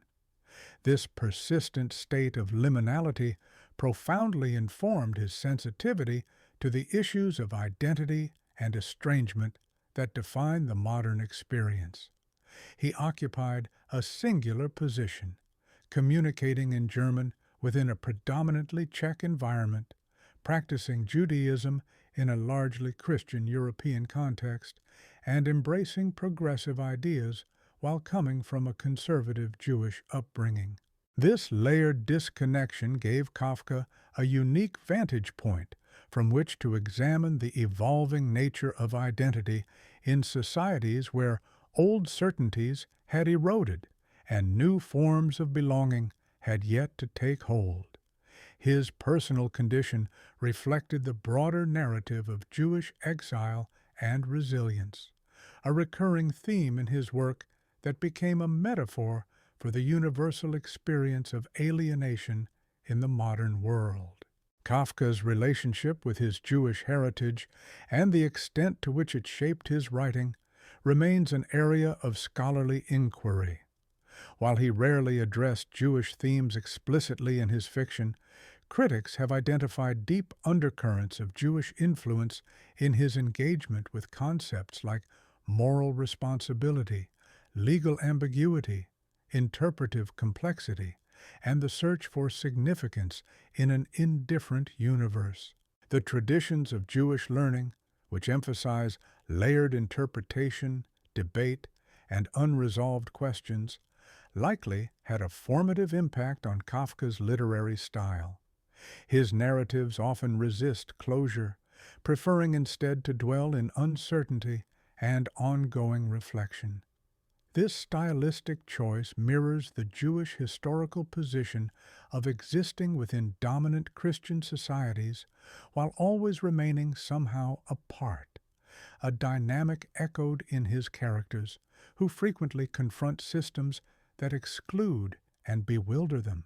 Kafka's father, Hermann, represented one strategy for negotiating Jewish identity in the modern world: assimilation via socio-economic mobility and the adoption of bourgeois norms. This approach involved shedding overt religious practices and minimizing cultural distinctiveness even as social and business ties within the Jewish community were retained. Franz, however, found this path deeply unsatisfying. He saw it as a hollow compromise, trading a rich cultural legacy for the illusion of acceptance in a society that continued to view Jews as inherently other. To Kafka, assimilation seemed to require the abandonment of Jewish uniqueness without securing genuine inclusion. It created a sense of cultural limbo, depriving individuals of both the depth of tradition and the comfort of full societal belonging. At various times in his life, Kafka showed interest in Zionism and the vision of a renewed Jewish homeland in Palestine. He was fascinated by the possibility of revitalizing Jewish cultural life in a dedicated national space. Yet he also maintained a critical stance toward nationalism. For Kafka, efforts to normalize Jewish identity through statehood risked diminishing the value found in Jewish otherness and marginality. Rather than seeing Jewish estrangement as a defect to be corrected, Kafka appeared to regard it as a powerful interpretive position, one that illuminated the wider dislocations of modern existence. In his view, the Jewish experience of navigating borders, enduring displacement, and resisting assimilation provided essential insights into the fragmented identities of modernity. Language served as yet another dimension of Kafka's complex cultural identity. By choosing to write in German rather than Czech, Yiddish, or Hebrew, he aligned himself with a language of cultural prestige and literary sophistication. At the same time, he situated himself within a linguistic tradition that had long been used to marginalize Jewish voices. German represented both Kafka's gateway to the literary world he admired and a symbol of the dominant culture that excluded him. This linguistic choice reflected a broader dilemma faced by many Jewish intellectuals in Central Europe: the tension between creative expression and cultural authenticity. While German allowed Kafka to participate in a revered literary tradition, it also raised the question of whether Jewish experience could be fully conveyed in the language of those who had historically silenced it. His recurring theme of strained father-son relationships also speaks to a distinctly Jewish generational divide, marked by the friction between inherited religious traditions and the pressures of modern life. The conflict between Hermann Kafka's pursuit of pragmatic assimilation and Franz's artistic and introspective sensibilities embodied the broader rift between traditional Jewish values and the emerging secular worldview. Kafka grappled with guilt over his estrangement from Jewish rituals and beliefs, yet he was unable to adopt them with conviction. This unresolved tension generated a profound sense of spiritual dislocation, a central, haunting presence throughout his literary work. It reflected the deeper crisis of identity at the core of his life, the inability to reconcile the pull of heritage with the demands of modern individuality. This clash between generations extended far beyond familial disagreements. It also invoked deeper concerns about maintaining cultural heritage amid sweeping societal change. Throughout Kafka's body of work, the enduring themes of chosenness and exile, core elements in Jewish religious and cultural consciousness, resurface in new and symbolic forms. His characters often feel marked out by mysterious powers for peculiar or unjust treatment. A clear example is Joseph K's arrest, which occurs without explanation or legal recourse, echoing the historic Jewish reality of being persecuted arbitrarily and denied avenues for justice. This paradox of being simultaneously selected and shunned encapsulates the ambiguous position Jews have historically held within predominantly Christian European societies. Kafka's writing reveals a nuanced grasp of the double consciousness that many Jews experience, the tension between a desire to belong and a persistent sense of exclusion.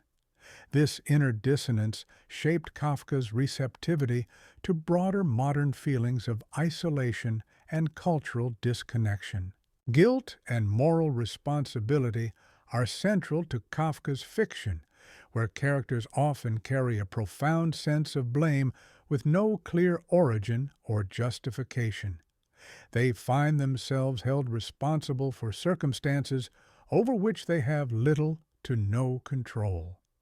These recurring themes arise from the fusion of Christian doctrines of inherent sin and individual moral agency with Jewish concepts of collective memory and communal accountability.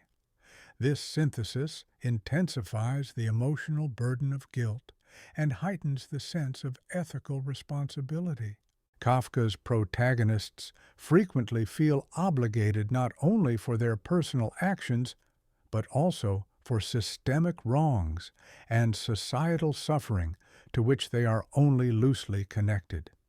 This broadened understanding of moral accountability resonates with Jewish ethical principles and reflects the real experiences of marginalized groups trying to navigate dominant social frameworks. The Jewish tradition's emphasis on interpretation and the pursuit of meaning, so central to its textual and intellectual legacy, profoundly influenced Kafka's literary sensibilities. Rooted in a culture of dialogue, layered commentary, and interpretive debate surrounding sacred texts, this tradition embraces ambiguity and resists singular explanations. This background likely shaped Kafka's penchant for stories that withhold resolution and resist definitive interpretation. The open-ended nature of his narratives parallels the interpretive richness of Jewish scriptural analysis, where texts are valued not for providing answers, but for generating continuous inquiry. Kafka's meditations on Jewish identity transcend the confines of ethnicity or faith, grappling instead with broader questions of cultural integration and displacement in a rapidly globalizing world. The Jewish history of dislocation and boundary crossing anticipated the complexities of modern identity, where traditional categories and divisions have become increasingly fluid. The psychological tension and creative vitality that Kafka drew from his position between cultures mirrors the dilemmas faced by many in today's multicultural environments. His depiction of Jewish marginality offers profound insights into how cultural dislocation can either fuel imaginative expression or lead to deep inner conflict. Ultimately, whether such hybrid experiences lead to personal enrichment or emotional distress depends on how individuals and societies choose to confront and navigate the layered realities of cultural plurality. Part 19: Art and the Creative Process. For Kafka, writing was both a sanctuary and a battlefield, offering moments of salvation while simultaneously intensifying his inner turmoil. Through it, he found a rare means of expressing his true self, yet he was also painfully aware of the shortcomings of language in capturing authentic truth or conveying enduring significance. He viewed the creative act almost as a spiritual ritual, a kind of secular prayer, fulfilling emotional and existential needs that neither religion nor societal roles could adequately meet. Yet this prayer often seemed to fall into silence. Kafka frequently perceived his literary endeavors as fruitless or unfinished, which only deepened his existential dread. The very process that promised intimacy and meaning often left him feeling more estranged, sharpening his awareness of the impossibility of truly communicating one's internal world to another. His life was marked by an ongoing conflict between the solitude and emotional intensity required for artistic creation and the practical demands of everyday life. Writing demanded isolation, concentration, and deep emotional investment, requirements that clashed with the expectations of holding a job, nurturing relationships, and fulfilling social obligations. This wasn't simply a logistical challenge. It revealed a profound psychological and philosophical tension between the artist's inner world and the persona needed to navigate society. The creative freedom that nourished his art often came at the expense of stability, connection, and validation, human needs that artistic output alone could never fully satisfy. Kafka's distinctive narrative style grew out of his conviction that truth cannot be delivered directly. Instead, it must be reached indirectly, through allegory, metaphor, and evocative experiences that compel the reader to search for meaning. His stories resist simple interpretations or tidy endings, presenting haunting and ambiguous situations that invite readers to wrestle with deep questions about purpose, accountability, and the human condition. This indirect approach reflects Kafka's belief that real understanding cannot be imposed. It must arise organically from the reader's engagement with complexity and uncertainty. For him, art did not exist to provide answers, but to create a space for contemplation, where insight might emerge through personal reflection and interpretive effort.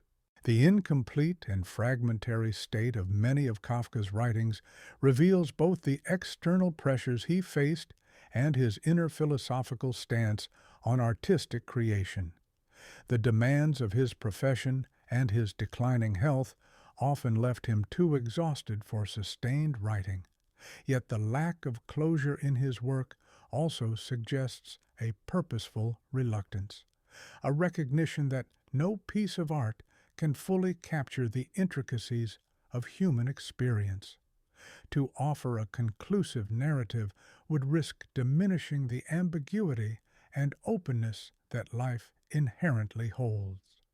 By leaving his work unresolved, Kafka ensured it remained open to ongoing interpretation, rather than shutting it off with definitive conclusions. Themes of artistic failure and inadequacy appear repeatedly in Kafka's work, particularly through characters who strive to express or create, only to be misunderstood, ignored, or actively opposed. The hunger artist, who fasts as an act of artistic devotion, ultimately finds that his sacrifice fails to resonate. His audience has become apathetic and uncomprehending.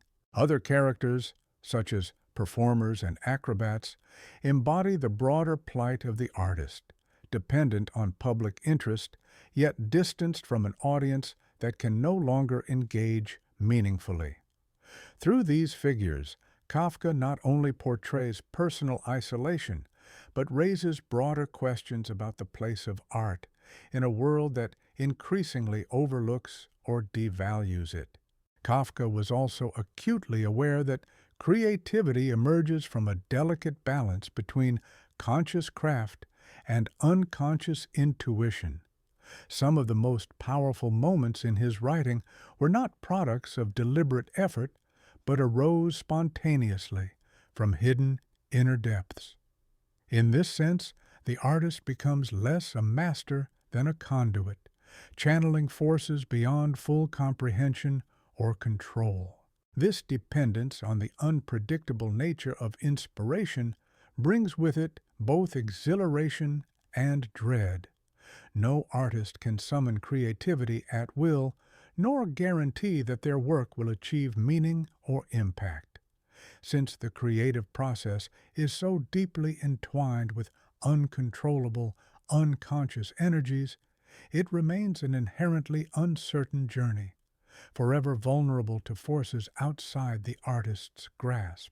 Kafka's body of work exemplifies a profound interplay between artistic expression and the intricacies of inner psychological life.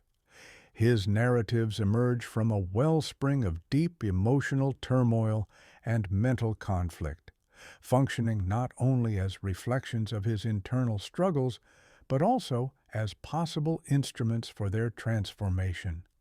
Writing, for Kafka, became both a means of confronting his anxieties and obsessions and a mechanism that risked intensifying them, as it required prolonged immersion in the very experiences that caused him pain. This dual nature of creativity underscores the complexity of its therapeutic potential. While engaging in artistic expression may lead to greater self-understanding or psychological release, it simultaneously bears the risk of aggravating the conditions it attempts to soothe. Art thus occupies a paradoxical space. It is both an expression of psychological unrest and a possible path toward transcendence through imaginative exploration.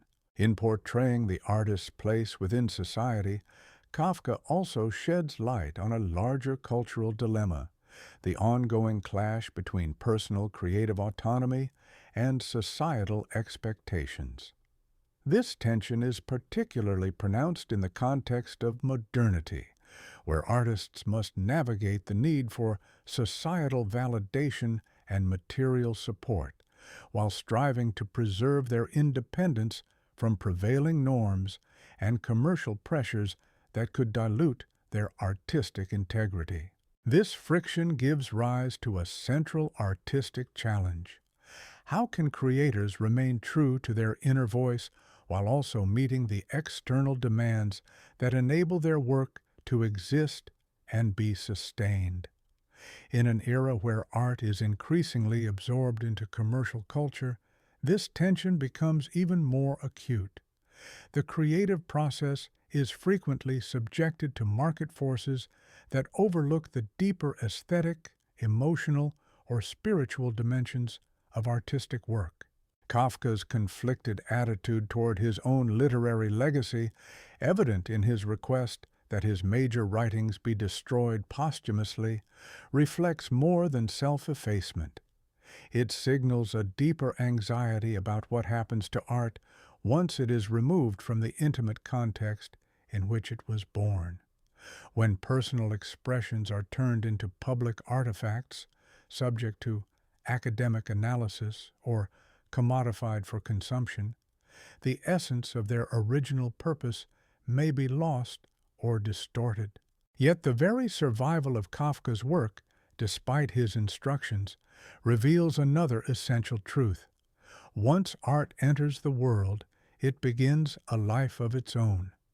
Though rooted in individual experience, creative works often continue to generate new meanings across time and cultures long after the original intentions of their creators have faded. Artistic expression, in this way, transcends its origins and becomes a shared human inheritance. What sets Kafka apart is his remarkable ability to transform intensely personal and culturally specific experiences into narratives that speak to universal human concerns. His identity as a Central European Jew offers a distinct vantage point from which themes such as alienation, identity, and the quest for meaning are explored. Rather than generalizing these themes, Kafka's work suggests that the most enduring insights often arise from an unflinching engagement with the particular. True artistic authenticity, then, does not lie in detachment or abstraction, but in a deep-rooted connection to one's own lived and cultural realities. It is precisely through this immersion in the specific that an artist becomes capable of addressing the broader dimensions of the human condition. At the core of Kafka's artistic philosophy is the conviction that literature can serve as a powerful form of existential exploration. Through storytelling, he delves into essential questions about life's purpose, moral uncertainty, and the nature of being, not through theoretical argument, but by activating the imagination in ways that rational discourse cannot achieve. Art produces a kind of experiential knowledge that both complements and challenges the limitations of intellectual reasoning. The value of this creative exploration does not lie in delivering conclusive answers to life's deepest questions. Its power is found in the ability to keep those questions alive, fostering a sustained engagement with ambiguity and complexity. Rather than offering resolution, art embraces uncertainty and cultivates a continual openness to the unresolved dimensions of truth.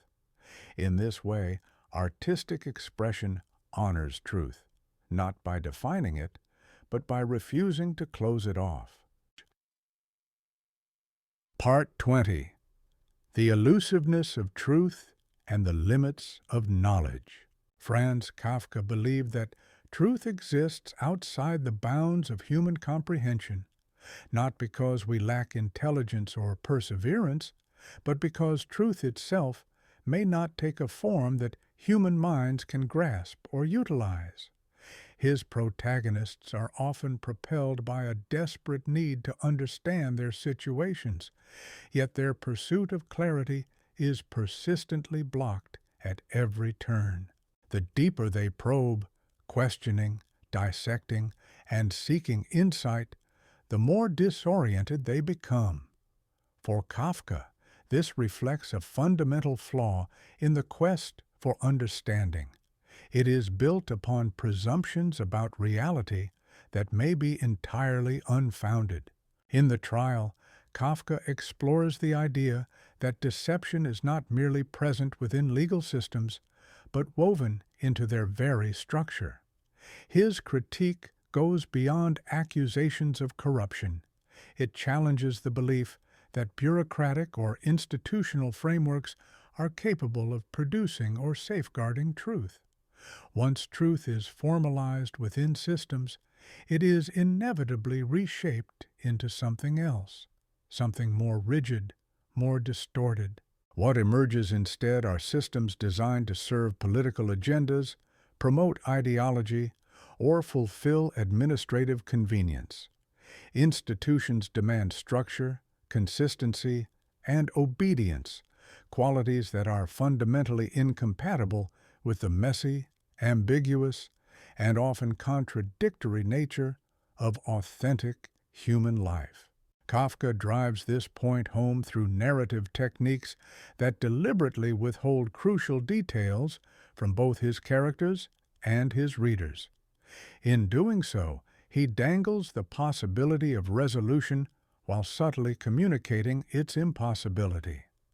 This storytelling device echoes a broader philosophical stance, the endless human struggle to locate meaning in a world that offers none, the futile desire for answers that are never provided. Just as Kafka's characters cling to the hope that everything will eventually make sense, we as readers expect coherence to emerge. But instead, we're left with silence, uncertainty, and disillusionment. This experience parallels our own existential predicament, a continuous search for understanding in a universe that remains inscrutable. The breakdown of communication in Kafka's works powerfully exemplifies this crisis. Language, which should ideally connect people and create mutual understanding, frequently does the opposite. Instead of fostering clarity, it breeds isolation. Characters misinterpret each other, fail to convey their true intentions, or misunderstand critical messages. Even when they use the same terms, They often ascribe different meanings to those words, turning dialogue into a source of confusion rather than a tool for comprehension. This communicative failure reflects a deeper issue: the intrinsic limitations of language in expressing truth. Words are incapable of fully embodying the complexity of human thought, emotion, and experience. Their meanings are filtered through individual backgrounds, cultures, and personal histories, resulting in interpretations that vary dramatically from one person to another. Every effort to translate subjective experience into shared language leads to some level of distortion, stripping away nuance, simplifying the profound, and ultimately losing something essential in the process. Kafka foresaw that modern technology, despite its promise to revolutionize communication and democratize knowledge, would only exacerbate these problems. Consider the telephone. It offers the illusion of immediacy and connection, yet retains the barriers of emotional and physical separation. In Kafka's view, technological advancement increases the volume of our interactions without deepening their meaning. These tools raise expectations for clarity and instant comprehension, expectations that reality consistently fails to fulfill. Paradoxically, the more sophisticated our means of communication become, the more apparent it is that genuine understanding, truly knowing or being known by another, is virtually unattainable. Kafka's skepticism toward truth also reflects his deeper distrust of rationality and its supposed ability to uncover the essence of existence. He regarded the Enlightenment's faith in reason and scientific progress not as a triumph, but as a dangerous illusion. Where others saw the promise of clarity and advancement, Kafka recognized a false hope, a belief in answers where there may be none. It may be that reason itself is nothing more than a human construct, no more inherently reliable than intuition or emotion when it comes to grasping the nature of reality. Although science, logic, and systematic investigation can produce useful knowledge and technological progress, they are insufficient for uncovering any ultimate truths about the meaning or structure of existence. This profound doubt about the limits of human understanding reaches beyond scientific observation and seeps into the domains of ethics and political thought. In Kafka's works, characters often struggle to make clear distinctions between right and wrong, fairness and injustice, or rightful authority and corrupt power. The criteria they might use to judge such matters are themselves uncertain and unstable.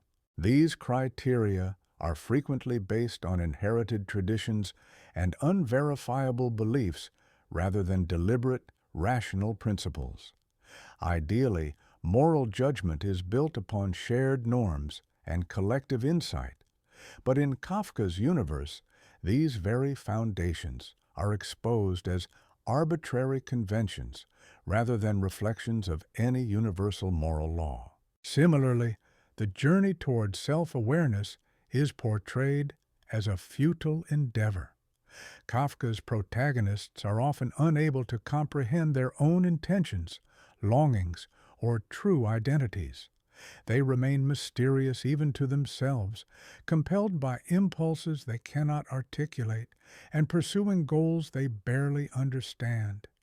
This internal ambiguity only increases the difficulty of forging genuine human connections. After all, how can one offer clarity or understanding to others when they themselves lack it? And yet, Kafka does not argue that the absence of absolute truths must necessarily result in hopelessness or moral collapse. On the contrary, he suggests that embracing the impossibility of complete certainty may in fact liberate us, freeing us from the paralyzing demand for definitive answers before we can act or decide. To accept ambiguity as a constant in human life is to allow for a more truthful and authentic existence within that uncertainty. From this perspective, the goal is not to discover an unchanging truth, but to maintain personal integrity and ethical clarity in the midst of confusion and ignorance. This philosophical outlook also opens the door to alternative modes of understanding. Rather than obsessing over final answers, we might instead learn to ask more meaningful and probing questions. Rather than yearning for absolute knowledge, we might come to value the flexibility of provisional insights. Instead of waiting passively for truth to arrive, we actively participate in shaping meaning in our lives. Kafka's depiction of the elusiveness of truth ultimately leads us to a more profound inquiry. How are we to live when certainty is forever out of reach? This condition calls for humility, the bravery to act despite doubt, and the resilience to endure ambiguity. It also requires us to distinguish between the knowledge that is practically useful and the metaphysical truths that may always lie beyond our grasp. In the end, the pursuit of truth may matter not because it delivers final answers, but because it keeps us deeply engaged with the complexity, the uncertainty, and the mysterious depth of human existence. Part 21, Justice versus Law. In the trial, as in much of Kafka's body of work, a haunting and fundamental conflict takes center stage. The divide between the pure ideal of justice and the concrete reality of legal systems. Kafka draws a sharp line between these two notions, which are often mistakenly assumed to be one and the same. Justice represents a profound human aspiration, a longing for truth, fairness, and ethical clarity. Law, by contrast, is the codified, institutional framework that societies construct in an attempt to enforce and embody those moral aspirations. The tragic irony Kafka explores is that this very effort to formalize justice often leads to its distortion. As ideals are filtered through bureaucratic procedures, their original spirit is compromised. What starts as a noble mission to uphold moral order becomes ensnared in administrative formalities and procedural rigidity, gradually losing its moral compass. The transformation of justice into law, meant to give it structure and authority, frequently culminates in systems that betray the values they claim to champion. Kafka's critique goes beyond mere dysfunction within specific legal systems. He questions the very notion that perfect justice can be realized through inherently limited human institutions. By their design, institutions prioritize structure, consistency, and predictability, principles that can directly conflict with the nuanced and individualized discernment that true justice often demands. In the trial, the protagonist, Joseph K., experiences a process that flagrantly violates the core principles of fairness and due process. He is never informed of the nature of the charges against him, is denied vital access to information, cannot obtain effective legal representation, and is ultimately executed, never understanding why. Despite this, the system insists on the righteousness of its actions. It presents itself as the ultimate arbiter of justice, immune to external challenge or accountability. This results in a closed-loop system that justifies itself by its own standards, Because the legal structure defines what justice is, its actions are inherently deemed correct. Any resistance or attempt to question its legitimacy is automatically construed as guilt. Any hardship inflicted is interpreted not as a possible miscarriage of justice, but as validation of the individual's wrongdoing. Eventually, the distinction between inquiry and condemnation vanishes. To fall under the system's scrutiny is effectively to be judged and found guilty.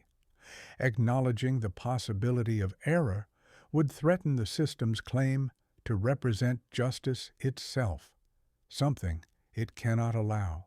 Kafka's story captures the deep sense of helplessness and alienation felt by individuals trapped within an impenetrable and unaccountable legal machine. Instead of safeguarding those it purports to serve, the bureaucratic engine in the trial appears designed to disorient and suppress them. It functions through hidden procedures shielded from public oversight, with those in power operating with little to no transparency or responsibility. The system generates processes for their own sake, mechanisms that serve no higher purpose but to reinforce the authority of those who control them. This enduring conflict between law and justice reflects a broader human dilemma, the tension between our moral ideals and the flawed realities in which we must live. We yearn for pure, unblemished fairness, yet must accept systems administered by imperfect individuals. We call for uniform laws, but also plead for exceptions in light of unique circumstances. We value consistency, yet also crave mercy, understanding, and the possibility of redemption. Such contradictions become especially urgent in diverse modern societies where legal systems must navigate a vast array of cases involving people with competing needs, values, and experiences. The drive to create universally applicable laws inevitably results in abstractions, rules that, while aiming for fairness, can fail those they are meant to serve. Moreover, the emphasis on efficiency and streamlined procedure often undermines the deliberate and empathetic reflection that genuine moral judgment requires. In striving to appear impartial and objective, legal actors may be stripped of the human sensitivity and ethical awareness that real justice demands. Kafka's critique reaches far beyond the confines of legal systems. It casts a wide net over all institutions that claim moral authority. Religious organizations, educational institutions, corporate entities, and government bodies alike often cloak themselves in the language of virtue and service, while their actual operations frequently prioritize self-preservation and the expansion of control. Over time, these institutions tend to develop internal mechanisms and priorities that diverge from both their founding principles and the needs of the communities they purport to support. The imperative to endure and grow can easily eclipse the ethical foundations that originally gave such institutions their legitimacy. Still, Kafka does not advocate for the complete dismantling of institutions or legal frameworks. Dispensing with them entirely does not pave the way to a utopian form of individual justice. Rather, it leads to chaos, brutality, and the dominance of raw power. Human societies need shared rules and structured processes to resolve disputes and organize collective action. The core issue, then, is not the existence of institutions, but our awareness of the disconnect between procedural systems and genuine justice. Without recognizing this divide, efforts to address corruption or systemic failure become impossible. This awareness demands what could be described as institutional modesty, an understanding that no man-made system can perfectly fulfill the ideals it claims to represent. Legal and institutional models should not be evaluated by an impossible standard of perfection, but by their ability to improve upon existing conditions and their openness to accountability and reform. The danger arises when institutions begin to see themselves not as instruments of higher values, but as those values themselves. When they present themselves as infallible and demand unquestioning loyalty, they suppress the possibility of justice. If those in authority conflate legal authority with moral righteousness, they make true justice inaccessible. This enduring friction between law and justice prompts vital reflection on how individuals ought to relate to the systems that shape their lives.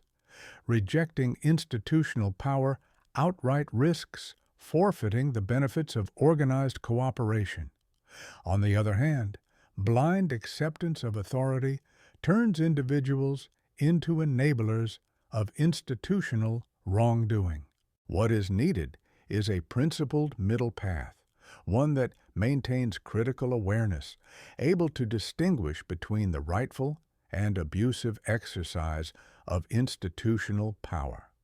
At the same time, this stance must work from within these structures to promote justice wherever and whenever it can be advanced. Part 22. Religious Themes and Negative Theology. Religious motifs such as guilt, grace, redemption, transcendence, sacrifice, and ultimate authority permeate Kafka's body of work. Yet, his approach to these elements diverges sharply from traditional spiritual narratives. Instead of providing theological comfort or clarity, Kafka invokes these sacred themes in ways that are frequently unsettling, enigmatic, and even irreverent. His treatment of religion is laden with contradictions and unease. Rather than affirming spiritual doctrines, Kafka probes what remains of religious consciousness when the foundational beliefs that once supported it begin to falter.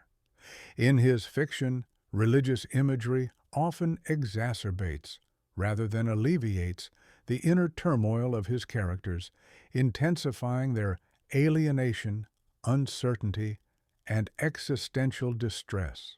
Critics have frequently read Kafka's stories as allegories of spiritual longing, narratives oriented toward some form of divine engagement. However, the divine in Kafka's universe is elusive, not a presence that consoles or reveals itself, but one that remains silent and distant. This aligns his work with the tradition of via negativa, negative theology, which suggests that the divine can be approached only through negation, by defining what it is not rather than what it is. Such an orientation fosters a form of religiosity grounded more in questioning and longing than in belief or resolution. Kafka presents spiritual experience not as a journey toward certainty, but as a confrontation with the limits of human understanding and the profound opacity of the sacred. The divine, in Kafka's vision, is fundamentally unknowable, and this very unknowability constitutes a kind of transcendence. The absence of divine intervention is not merely an empty void, it paradoxically signifies a presence through its concealment. In this theological landscape, God's silence is not meaningless. It becomes a form of expression, revealing the edges of human comprehension and suggesting that revelation can occur even in the absence of speech. From this emerges a unique kind of faith, one sustained not by assurance or vision, but by the persistent endurance of unanswered questions. Kafka's depiction of religious experience offers no comforting doctrine, but it frames the struggle to connect with the divine as itself spiritually meaningful, even if it provides neither guidance nor peace in the face of worldly dilemmas. Kafka once remarked that writing for him was akin to prayer, a practice of self-effacement and inward striving. His creative process functioned as a spiritual exercise, not one that uncovered divine certainty, but one that deepened the mysteries he sought to explore. Writing became a means of approaching the sacred, though never of possessing it. In this framework, art assumes the role of a spiritual surrogate, a medium through which existential and religious concerns are expressed, but also a reminder of the insufficiency of human attempts to fully grasp transcendence. Rather than dispelling doubt, literature in Kafka's hands gives dramatic form to it. Kafka's characters, those earnest seekers who attempt to do what is right, yet find themselves thwarted, bewildered, and ultimately undone, embody his inner spiritual conflict. They enact the dilemma of individuals bound by intense ethical responsibility, even as the institutional structures that once provided religious certainty have eroded. The disintegration of established belief does not dissolve their sense of moral duty. Instead, it leaves them with imperatives they cannot fully define or realize. What results is a kind of secular spiritualism, an ethics rooted not in religious law or ritual, but in the continuing effort to live rightly within a world stripped of divine assurances. Kafka's spiritual outlook is inseparable from his identity as a Jewish writer in early 20th century Central Europe. Though raised in a culturally assimilated and largely secular household, he inherited the deeper psychological and ethical resonances of Jewish tradition. His work bears the imprint of that legacy, even as it stands apart from formal religious practice. This inheritance included a strong emphasis on moral accountability, a tradition of interpretive engagement with sacred texts, and an enduring tension between human will and divine intention. In Kafka's fiction, we encounter characters who have inherited profound theological concerns, but are no longer sustained by the doctrinal frameworks that once shaped them. Without the guidance of a clearly manifest deity, Kafka's protagonists must confront ethical complexity in isolation. They yearn to act justly, but lack a stable moral compass by which to determine what justice entails in a fragmented, godless world.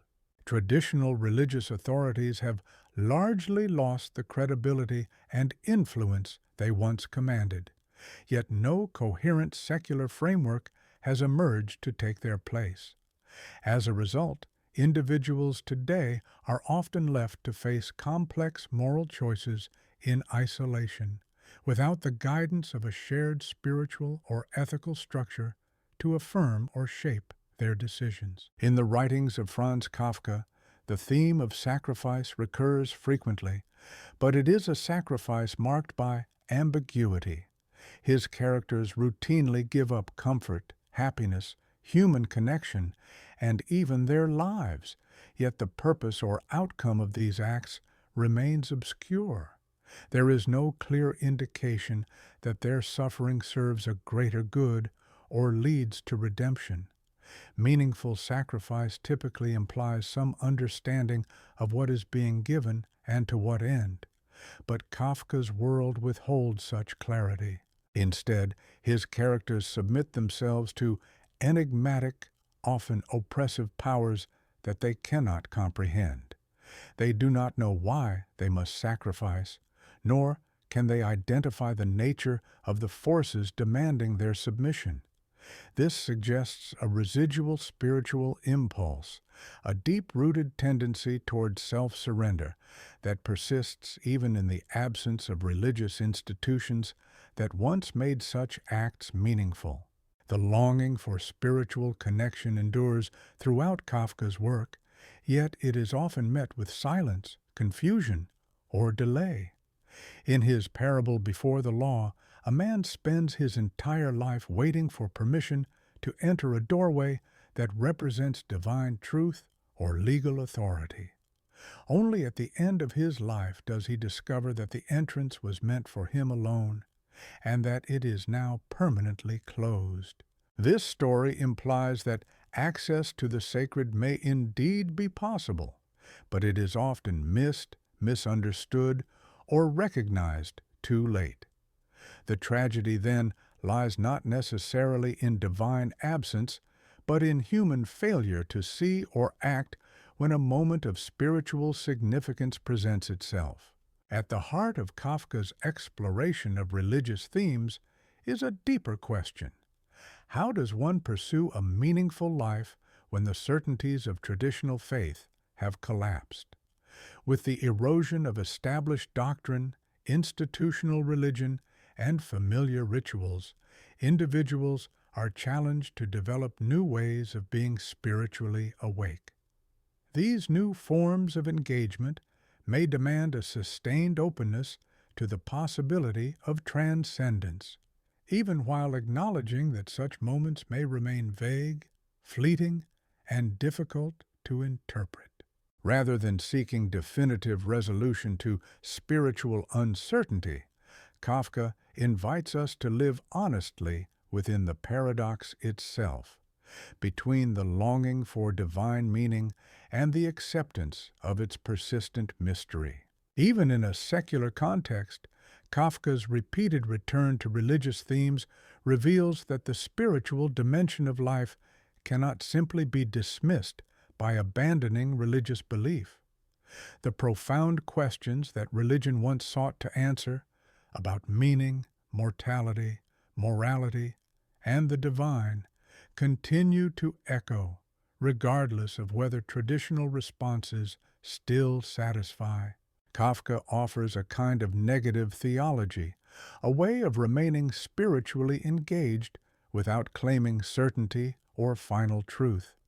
His vision of faith does not depend on fixed doctrines, but rather on an unending commitment to questioning. It is a spirituality rooted in seeking, not in settling, in dwelling with the unknown rather than claiming to conquer it.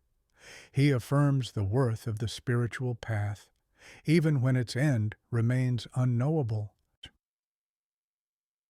Part 23. Communication and the Breakdown of Language. In Kafka's literary world, language, traditionally seen as the essential tool for connection and mutual understanding, mutates into a source of persistent confusion and emotional isolation. Instead of narrowing the distance between people, words frequently fail in their purpose. Characters often discover that even their most careful attempts at communication lead to misinterpretation, and their efforts to clarify only deepen the misunderstanding they hope to eliminate. This breakdown in communication does not stem from individual shortcomings, but from a fundamental defect in language itself. Language, in Kafka's vision, proves incapable of faithfully expressing inner experiences or forming genuine human connections. What should act as a conduit for meaning instead becomes a barrier, reinforcing the existential solitude that defines human life. Nowhere is this dysfunction more evident than in Kafka's depictions of dialogue, where characters, though ostensibly using the same language, are unable to comprehend one another. Their exchanges are riddled with off-topic responses, misguided interpretations, and irrelevant observations. These are not fleeting miscommunications, but symptoms of a deeper, systemic flaw in how language functions.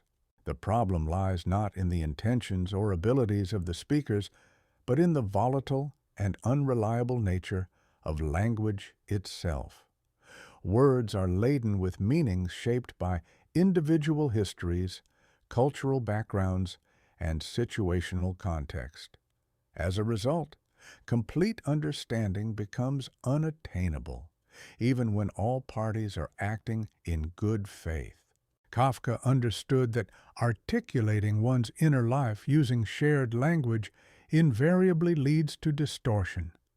The moment private thoughts and feelings are translated into public words, they lose their complexity.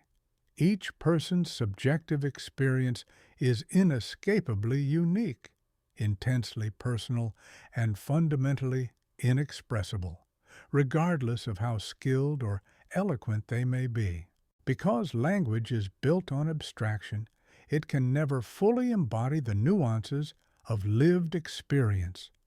Every word spoken or written is an approximation, a simplified version of what one truly feels or thinks. Furthermore, any audience must interpret that language through their own filter of perception, inevitably altering its intended meaning. Paradoxically, Kafka viewed technological advances in communication as deepening this crisis, rather than alleviating it. Devices like the telephone, which appear to shrink distances and foster immediacy, in fact mask the underlying isolation. They create an illusion of connection while preserving and often emphasizing the disconnection between individuals. As communication technology evolves, it multiplies the opportunities for misunderstanding, even as it raises unrealistic expectations for transparency and instant comprehension. In this way, the more sophisticated our means of communication become, the more sharply the vast divide between individual minds comes into focus. The ideal of true understanding collapses under the strain of increasing complexity and the false promise of immediacy. Written language presents its own set of complications. Devoid of tone, expression, and immediate feedback, it often generates more ambiguity than clarity. Letters, official memos, and administrative documents are frequently misunderstood or repurposed in ways that diverge completely from their original meaning. In bureaucratic settings especially, written rules and procedures become fertile ground for distortion and exploitation. These documents often take on a life of their own, becoming detached from the intentions of their authors. What was designed to safeguard or serve people can be reinterpreted or manipulated to exert control or inflict harm. Once committed to paper, words cease to belong to their creators and instead become tools of impersonal systems. This collapse of meaning is particularly troubling in legal and institutional contexts, where precision and shared understanding are presumed to be critical. The effectiveness of laws and regulations depends on the assumption that all parties interpret them similarly. Yet Kafka's work calls this assumption into question, revealing that mutual understanding is more illusion than reality. Those engaged in legal or bureaucratic processes, whether officials, citizens, lawyers, or defendants, often approach language from vastly different interpretive frameworks. This disconnect gives rise to systemic injustices, disguised as fairness and perpetuated by the very mechanisms meant to guarantee equity. When the language of the law becomes opaque or misleading to those subject to it, the claim that everyone is equal before it becomes tragically hollow. Kafka's characters often find themselves ensnared by their own words, trapped in declarations they never meant to make, or stances they never consciously adopted. Rather than serving as a tool for expression, language becomes a trap, weaving complex webs of implication that its users neither intended nor can easily escape. Efforts to explain or correct these unintended meanings only seem to deepen the confusion, creating new layers of ambiguity and misunderstanding. This dynamic reflects a profound truth about the human experience, our ongoing struggle not only to make ourselves understood, but to understand our own thoughts. It is often in the very moment of speaking that we confront the instability and imprecision of our internal reflections. Language's failure to consistently build meaningful connections between individuals has significant implications for human relationships and social cohesion. Love, friendship, familial bonds, and collaboration all depend on shared meaning and mutual comprehension. Yet Kafka lays bare how fragile these connections truly are. People may live together, work together, and even care deeply for one another, yet remain estranged, bound more by habit and surface familiarity than by genuine understanding. This realization, that true knowledge of even our closest companions may forever elude us, is profoundly unsettling. It forces a reconsideration of the relationships we once assumed were secure, revealing emotional distances beneath the routines of daily interaction. And yet, Kafka hints that recognizing the limitations of language might open the door to a different kind of connection. When we accept that perfect clarity is beyond reach, we might begin to meet misunderstanding with patience and approach others' flawed expressions with generosity. The insistence on precision gives way to a more compassionate attempt to discern the intention behind the imperfection. In this reorientation, the purpose of language shifts. It becomes less about flawlessly transmitting information and more about preserving human connection in spite of inevitable missteps. Communication, then, is rooted not in linguistic exactitude, but in sincerity, the willingness to engage in good faith even when words fail. This crisis of expression also touches on deeper philosophical questions regarding the divide between public language and private consciousness, between what we communicate to others and what we attempt to articulate to ourselves.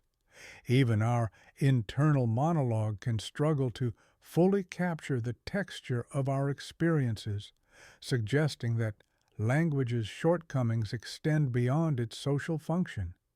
In many ways, we may remain partially unknown to ourselves. The murkiness of our inner world only heightens the challenge of expressing it outwardly. If we struggle to understand our own thoughts, how much more difficult it becomes to share them meaningfully with someone else.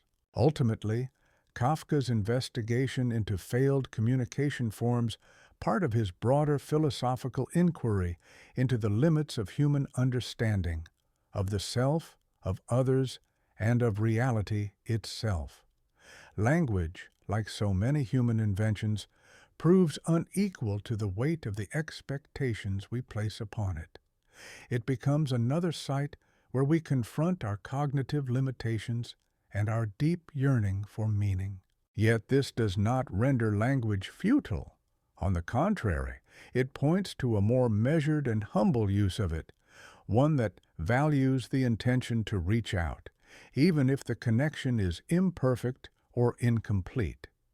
The true value of communication may not lie in its precision, but in what it symbolizes, a persistent, sincere effort to bridge the vast and silent distances that separate each human consciousness from another. Part 24. Time and Temporality. Time, within Kafka's fictional realm, defies the ordinary principles by which humans typically understand it. His characters often find themselves trapped in endless repetition, repeating the same behaviors, waiting for events that never transpire, or undergoing abrupt shifts that compress what should take years into mere instants. This distortion of time perception reflects deeper questions about modern humanity's connection to memory, duration, and the passage of time. The standard conception of time as a linear flow from past to future is dismantled. Kafka's figures exist in a kind of suspended temporal fog, uncertain whether anything meaningful is occurring, on the verge of happening, or has already passed unnoticed. With the loss of temporal clarity, they become emotionally disoriented and existentially unmoored. This warped sense of time takes on a dreamlike, even hallucinatory quality in Kafka's narratives, particularly in The Trial. The legal process Joseph K. undergoes unfolds outside any recognizable temporal framework. The proceedings stretch on without progress or resolution, yet Joseph K. feels an intense, almost suffocating urgency, as though time is slipping away, even though, from an external perspective, nothing is moving at all. This juxtaposition draws attention to the clash between internal time, heightened by anxiety and a sense of impending doom, and bureaucratic time, which operates with delay, cold detachment, and procedural stagnation. The tension between these two timelines intensifies the alienation experienced by Kafka's characters, especially within impersonal and indifferent systems. Kafka portrays human experience of time as inherently subjective, governed by an inner tempo disconnected from objective measurement. Time, in his view, cannot be captured by clocks or calendars. A single instant filled with fear or anticipation can feel endless, while years spent in monotony can vanish without leaving a trace. It is not the length of time that defines its significance, but the emotional intensity it carries. This divergence between how time is lived and how it is externally measured reveals a deep disjunction between individual experience and societal structures of chronology. It calls into question the ability to reconcile personal awareness with the mechanical passage of time. Perhaps the most emblematic temporal motif in Kafka's work is the act of waiting. But this is no ordinary waiting. It lacks a clear endpoint or tangible goal. Kafka's characters wait for court dates that never arrive, permissions that are never issued, officials who never appear, and changes that are perpetually deferred. Here, waiting isn't a pause in life. It becomes life itself, saturating their entire existence. With no clear objective or path forward, these individuals are confined to a state of suspended anticipation, yet the very act of waiting inhibits their capacity to engage with the present. They are immobilized, incapable of inhabiting the moment, and unable to move toward any future. Kafka's narrative style reinforces this same temporal fragmentation. Events do not follow logical sequences or coherent causality. His stories lack clear beginnings or conclusions. They exist in a constant middle, looping indefinitely without closure. Possibility and stasis coexist. Anything might happen, or nothing might ever happen again. This structure mirrors the interior worlds of his characters, whose lives have become narratively unstructured. This depiction powerfully echoes the disorientation of modern life, where historical time has lost its forward momentum. The old confidence in progress has withered, and the future no longer inspires hope, but rather fear or uncertainty. In Kafka's world, time feels inert, suspended, or dreadfully misaligned with human expectation. Memory, too, is portrayed as fragile and unreliable. It fails to anchor the self in a coherent past. Characters often cannot remember their actions from the day before or understand how they arrived at their current predicaments. Their histories are fragmented or forgotten, making it impossible to reflect meaningfully on prior choices or avoid repeating mistakes. Thus, both the past and the future become equally uncertain. Kafka's protagonists exist in a present stripped of meaningful context, cut off from a comprehensible past and disconnected from any foreseeable future. This temporal rootlessness deepens the psychological and existential instability at the heart of their condition. The friction between individual time and institutional time is especially pronounced in Kafka's portrayals of bureaucratic life. Institutions impose inflexible timetables and arbitrary deadlines that reflect only their own internal logic, often ignoring the personal circumstances of those subjected to them. People are forced to mold their lives around these indifferent structures, heightening the disconnect between personal needs and systemic demands. The result is a profound fragmentation of time and self. Human energy, attention, and drive unfold according to natural rhythms. But these internal cycles are routinely overridden by artificial temporal frameworks engineered to maximize productivity and enforce systemic control. Rather than nurturing well-being, these imposed structures estrange people from their own physiological and psychological tempo, resulting in a profound disconnection from their innate temporal patterns. Within this framework, the separation between labor and leisure becomes sharply defined, disrupting the seamless flow of human experience.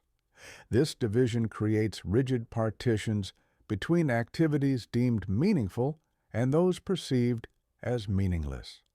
As a result, individuals often spend the bulk of their days engaged in work that feels misaligned with their core values or passions, relegating their authentic selves to the margins, compressed into brief, insufficient moments of free time that rarely satisfy the deeper need for joy or fulfillment. Once time is treated as a commodity, it loses its role as a medium for human experience. It is transformed into a measurable asset, quantified, exchanged, and assessed using economic criteria rather than personal resonance. This commodification reflects a broader alienation characteristic of contemporary industrial culture, where detachment from both the natural world and one's inner life has become pervasive. Franz Kafka's stories vividly portray a temporal reality defined by repetitive cycles, where any illusion of forward movement is merely that, an illusion. His characters are ensnared in monotonous routines, repeatedly encountering the same bureaucracies, adhering to identical rules, and performing redundant tasks that ultimately lead nowhere. This constant activity mimics progression, but delivers no genuine development. In contrast to the regenerative patterns found in nature, such as seasonal changes or biological cycles, Kafka's version of time is devoid of renewal. It is a mechanized repetition, absent of transformation or conclusion. Rather than suggesting harmony with time's passage, his narratives evoke a paralyzing sense of entrapment within it. The relentless acceleration of contemporary life introduces yet another form of temporal anxiety, one Kafka anticipates with eerie precision. His characters are pressured to act urgently and decisively, even though they lack the clarity or information required to make informed choices.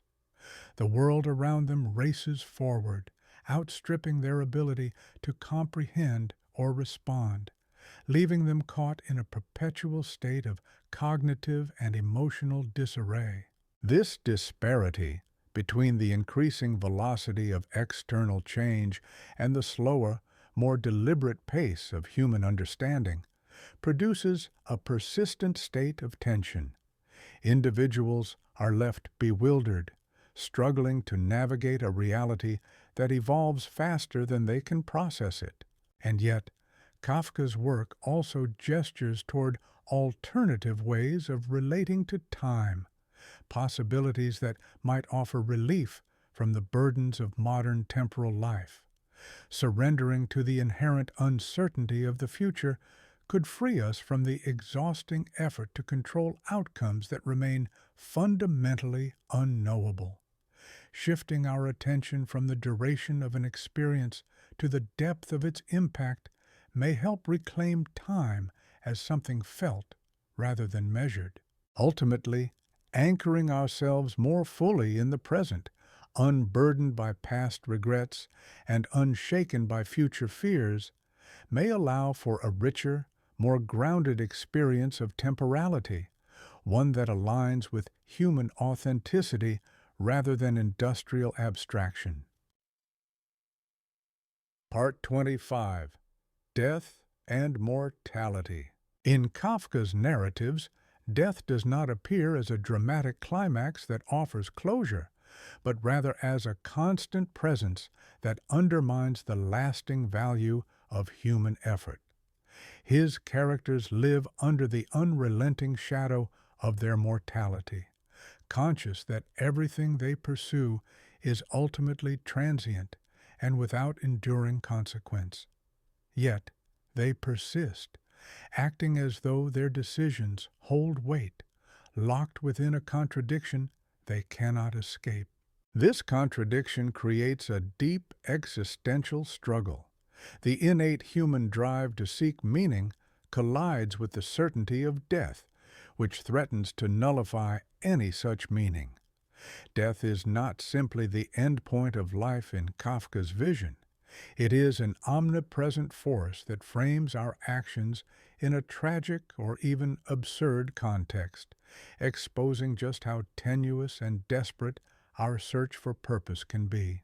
The certainty of death influences every layer of existence, often subtly and beyond the character's full understanding. The knowledge that we, and everyone we love, are destined to die, and that all we create will eventually disappear, shapes how we experience work, relationships, ambitions, and daily routines. This awareness can give rise to a paralyzing sense of futility, sapping motivation and rendering intentional action seemingly pointless. Yet Kafka also presents another side to this awareness. It can intensify our appreciation of life, imbuing each fleeting moment with rare value and uniqueness. Within his works, we see both outcomes. Some individuals collapse into despair or inertia, overwhelmed by the inescapability of death, while others fling themselves into a frantic attempt to forge meaning that might outlast their brief existence. In the Metamorphosis, Gregor Samsa's horrific transformation can be read as a metaphorical death, a form of social and existential erasure while still physically alive. Though Gregor remains mentally and emotionally present, he becomes increasingly irrelevant and invisible to those around him. His condition acts as an allegory for the isolation and detachment that precede or mirror actual death. When Gregor finally dies, the moment feels like a symbolic conclusion to a demise already underway. The swift and almost liberating response from his family reinforces a disturbing idea that one person's death may be the unspoken requirement for others to thrive, and that letting go of the dying is sometimes what enables the living to reclaim vitality and progress. In the trial, Kafka casts death as the ultimate, irreversible judgment, a verdict that renders all attempts at defense or explanation meaningless. Joseph K. is executed without ever being told what crime he has committed, reinforcing the notion that death comes irrespective of guilt or virtue. The legal system in the novel does not serve justice in the traditional sense, but acts more like a ritualized acknowledgement of an unavoidable fate. The unfolding of Joseph K's trial mirrors the natural progression of life itself, a slow, unrelenting movement toward death. In this bleak framework, moral categories such as innocence or culpability become irrelevant, since the conclusion is predetermined and universal. Kafka's reflections on death also underscore his view that modern secular culture lacks the tools to meaningfully confront mortality. In the past, religious traditions offered interpretive frameworks, promising redemption, divine judgment, or life beyond death. In contrast, Kafka's modern world is stripped of such narratives, leaving individuals to face death as a senseless, definitive end, devoid of transcendence or spiritual reassurance. Without the scaffolding of religious or cultural guidance, Kafka's characters, and by extension, modern individuals, are left to confront mortality in solitude. They must forge their own meaning while staring down an inevitable conclusion that offers no clear logic or comfort. Throughout his work, Kafka returns repeatedly to the unsettling unpredictability of death. His characters live with the ever-present dread that death might strike at any moment, unexpectedly and without justification, making it impossible to construct a coherent or secure path through life. This randomness disrupts the illusion of control, undermining the careful plans and long-term goals that people instinctively cling to. Every ambition, every vision of future joy is shadowed by the possibility of an abrupt end, raising the disquieting question of whether such pursuits are even worthwhile. Still, the pursuit continues, driven by something deeper than logic or reason. Kafka also explores how the inevitability of death shapes human relationships. He examines the tension between our need for connection and our fear of the losses that inevitably accompany it. The knowledge that everyone we love is mortal brings a painful contradiction. As we grow closer to others, we also become more vulnerable to the sorrow of their absence. This creates a poignant paradox. Love deepens the more we risk grief. Love is inextricably tied to the awareness that everyone we hold dear will either grieve us or be grieved by us. This inescapable reality, that one will always go before the other, means that every close relationship carries within it the seed of inevitable loss. Modern life often elevates career success and financial prosperity to positions of exaggerated importance, an emphasis that seems strangely misplaced when viewed through the lens of our mortality. People pour immense time and effort into climbing professional hierarchies and accumulating wealth, pursuits that death will ultimately render meaningless. And yet, the relentless pursuit of status, riches, and external validation continues, undeterred by the certainty that these achievements cannot outlast us. This paradox points to either a conscious refusal to accept our own impermanence or a desperate attempt to manufacture meaning in lives we know will end, a kind of existential diversion masked as ambition. Yet in Kafka's work, we find the suggestion that facing death directly, rather than avoiding it, can actually clarify our sense of purpose. Recognizing the brevity of life may help us reassess what deserves our time and attention, prompting us to act according to what truly resonates with us instead of following prescribed roles or societal expectations. Mortality, then, can serve as a discerning lens, one that reveals the difference between what is deeply meaningful and what merely fills our schedules or wins us superficial praise. Throughout Kafka's writing, artistic creation surfaces as both a reaction to mortality and an acknowledgement of its power. Art becomes a means of capturing experience, reaching across time, and asserting the presence of a self that will one day vanish. And yet, even this impulse is accompanied by the sobering recognition that no creative work can ultimately escape death's grasp. Artworks may endure beyond the lives of their creators, but once released into the world, they exist beyond their originator's control, subject to interpretations that may diverge radically from their original meaning. In this way, art offers a semblance of permanence while simultaneously revealing the boundaries of human attempts at achieving literal immortality.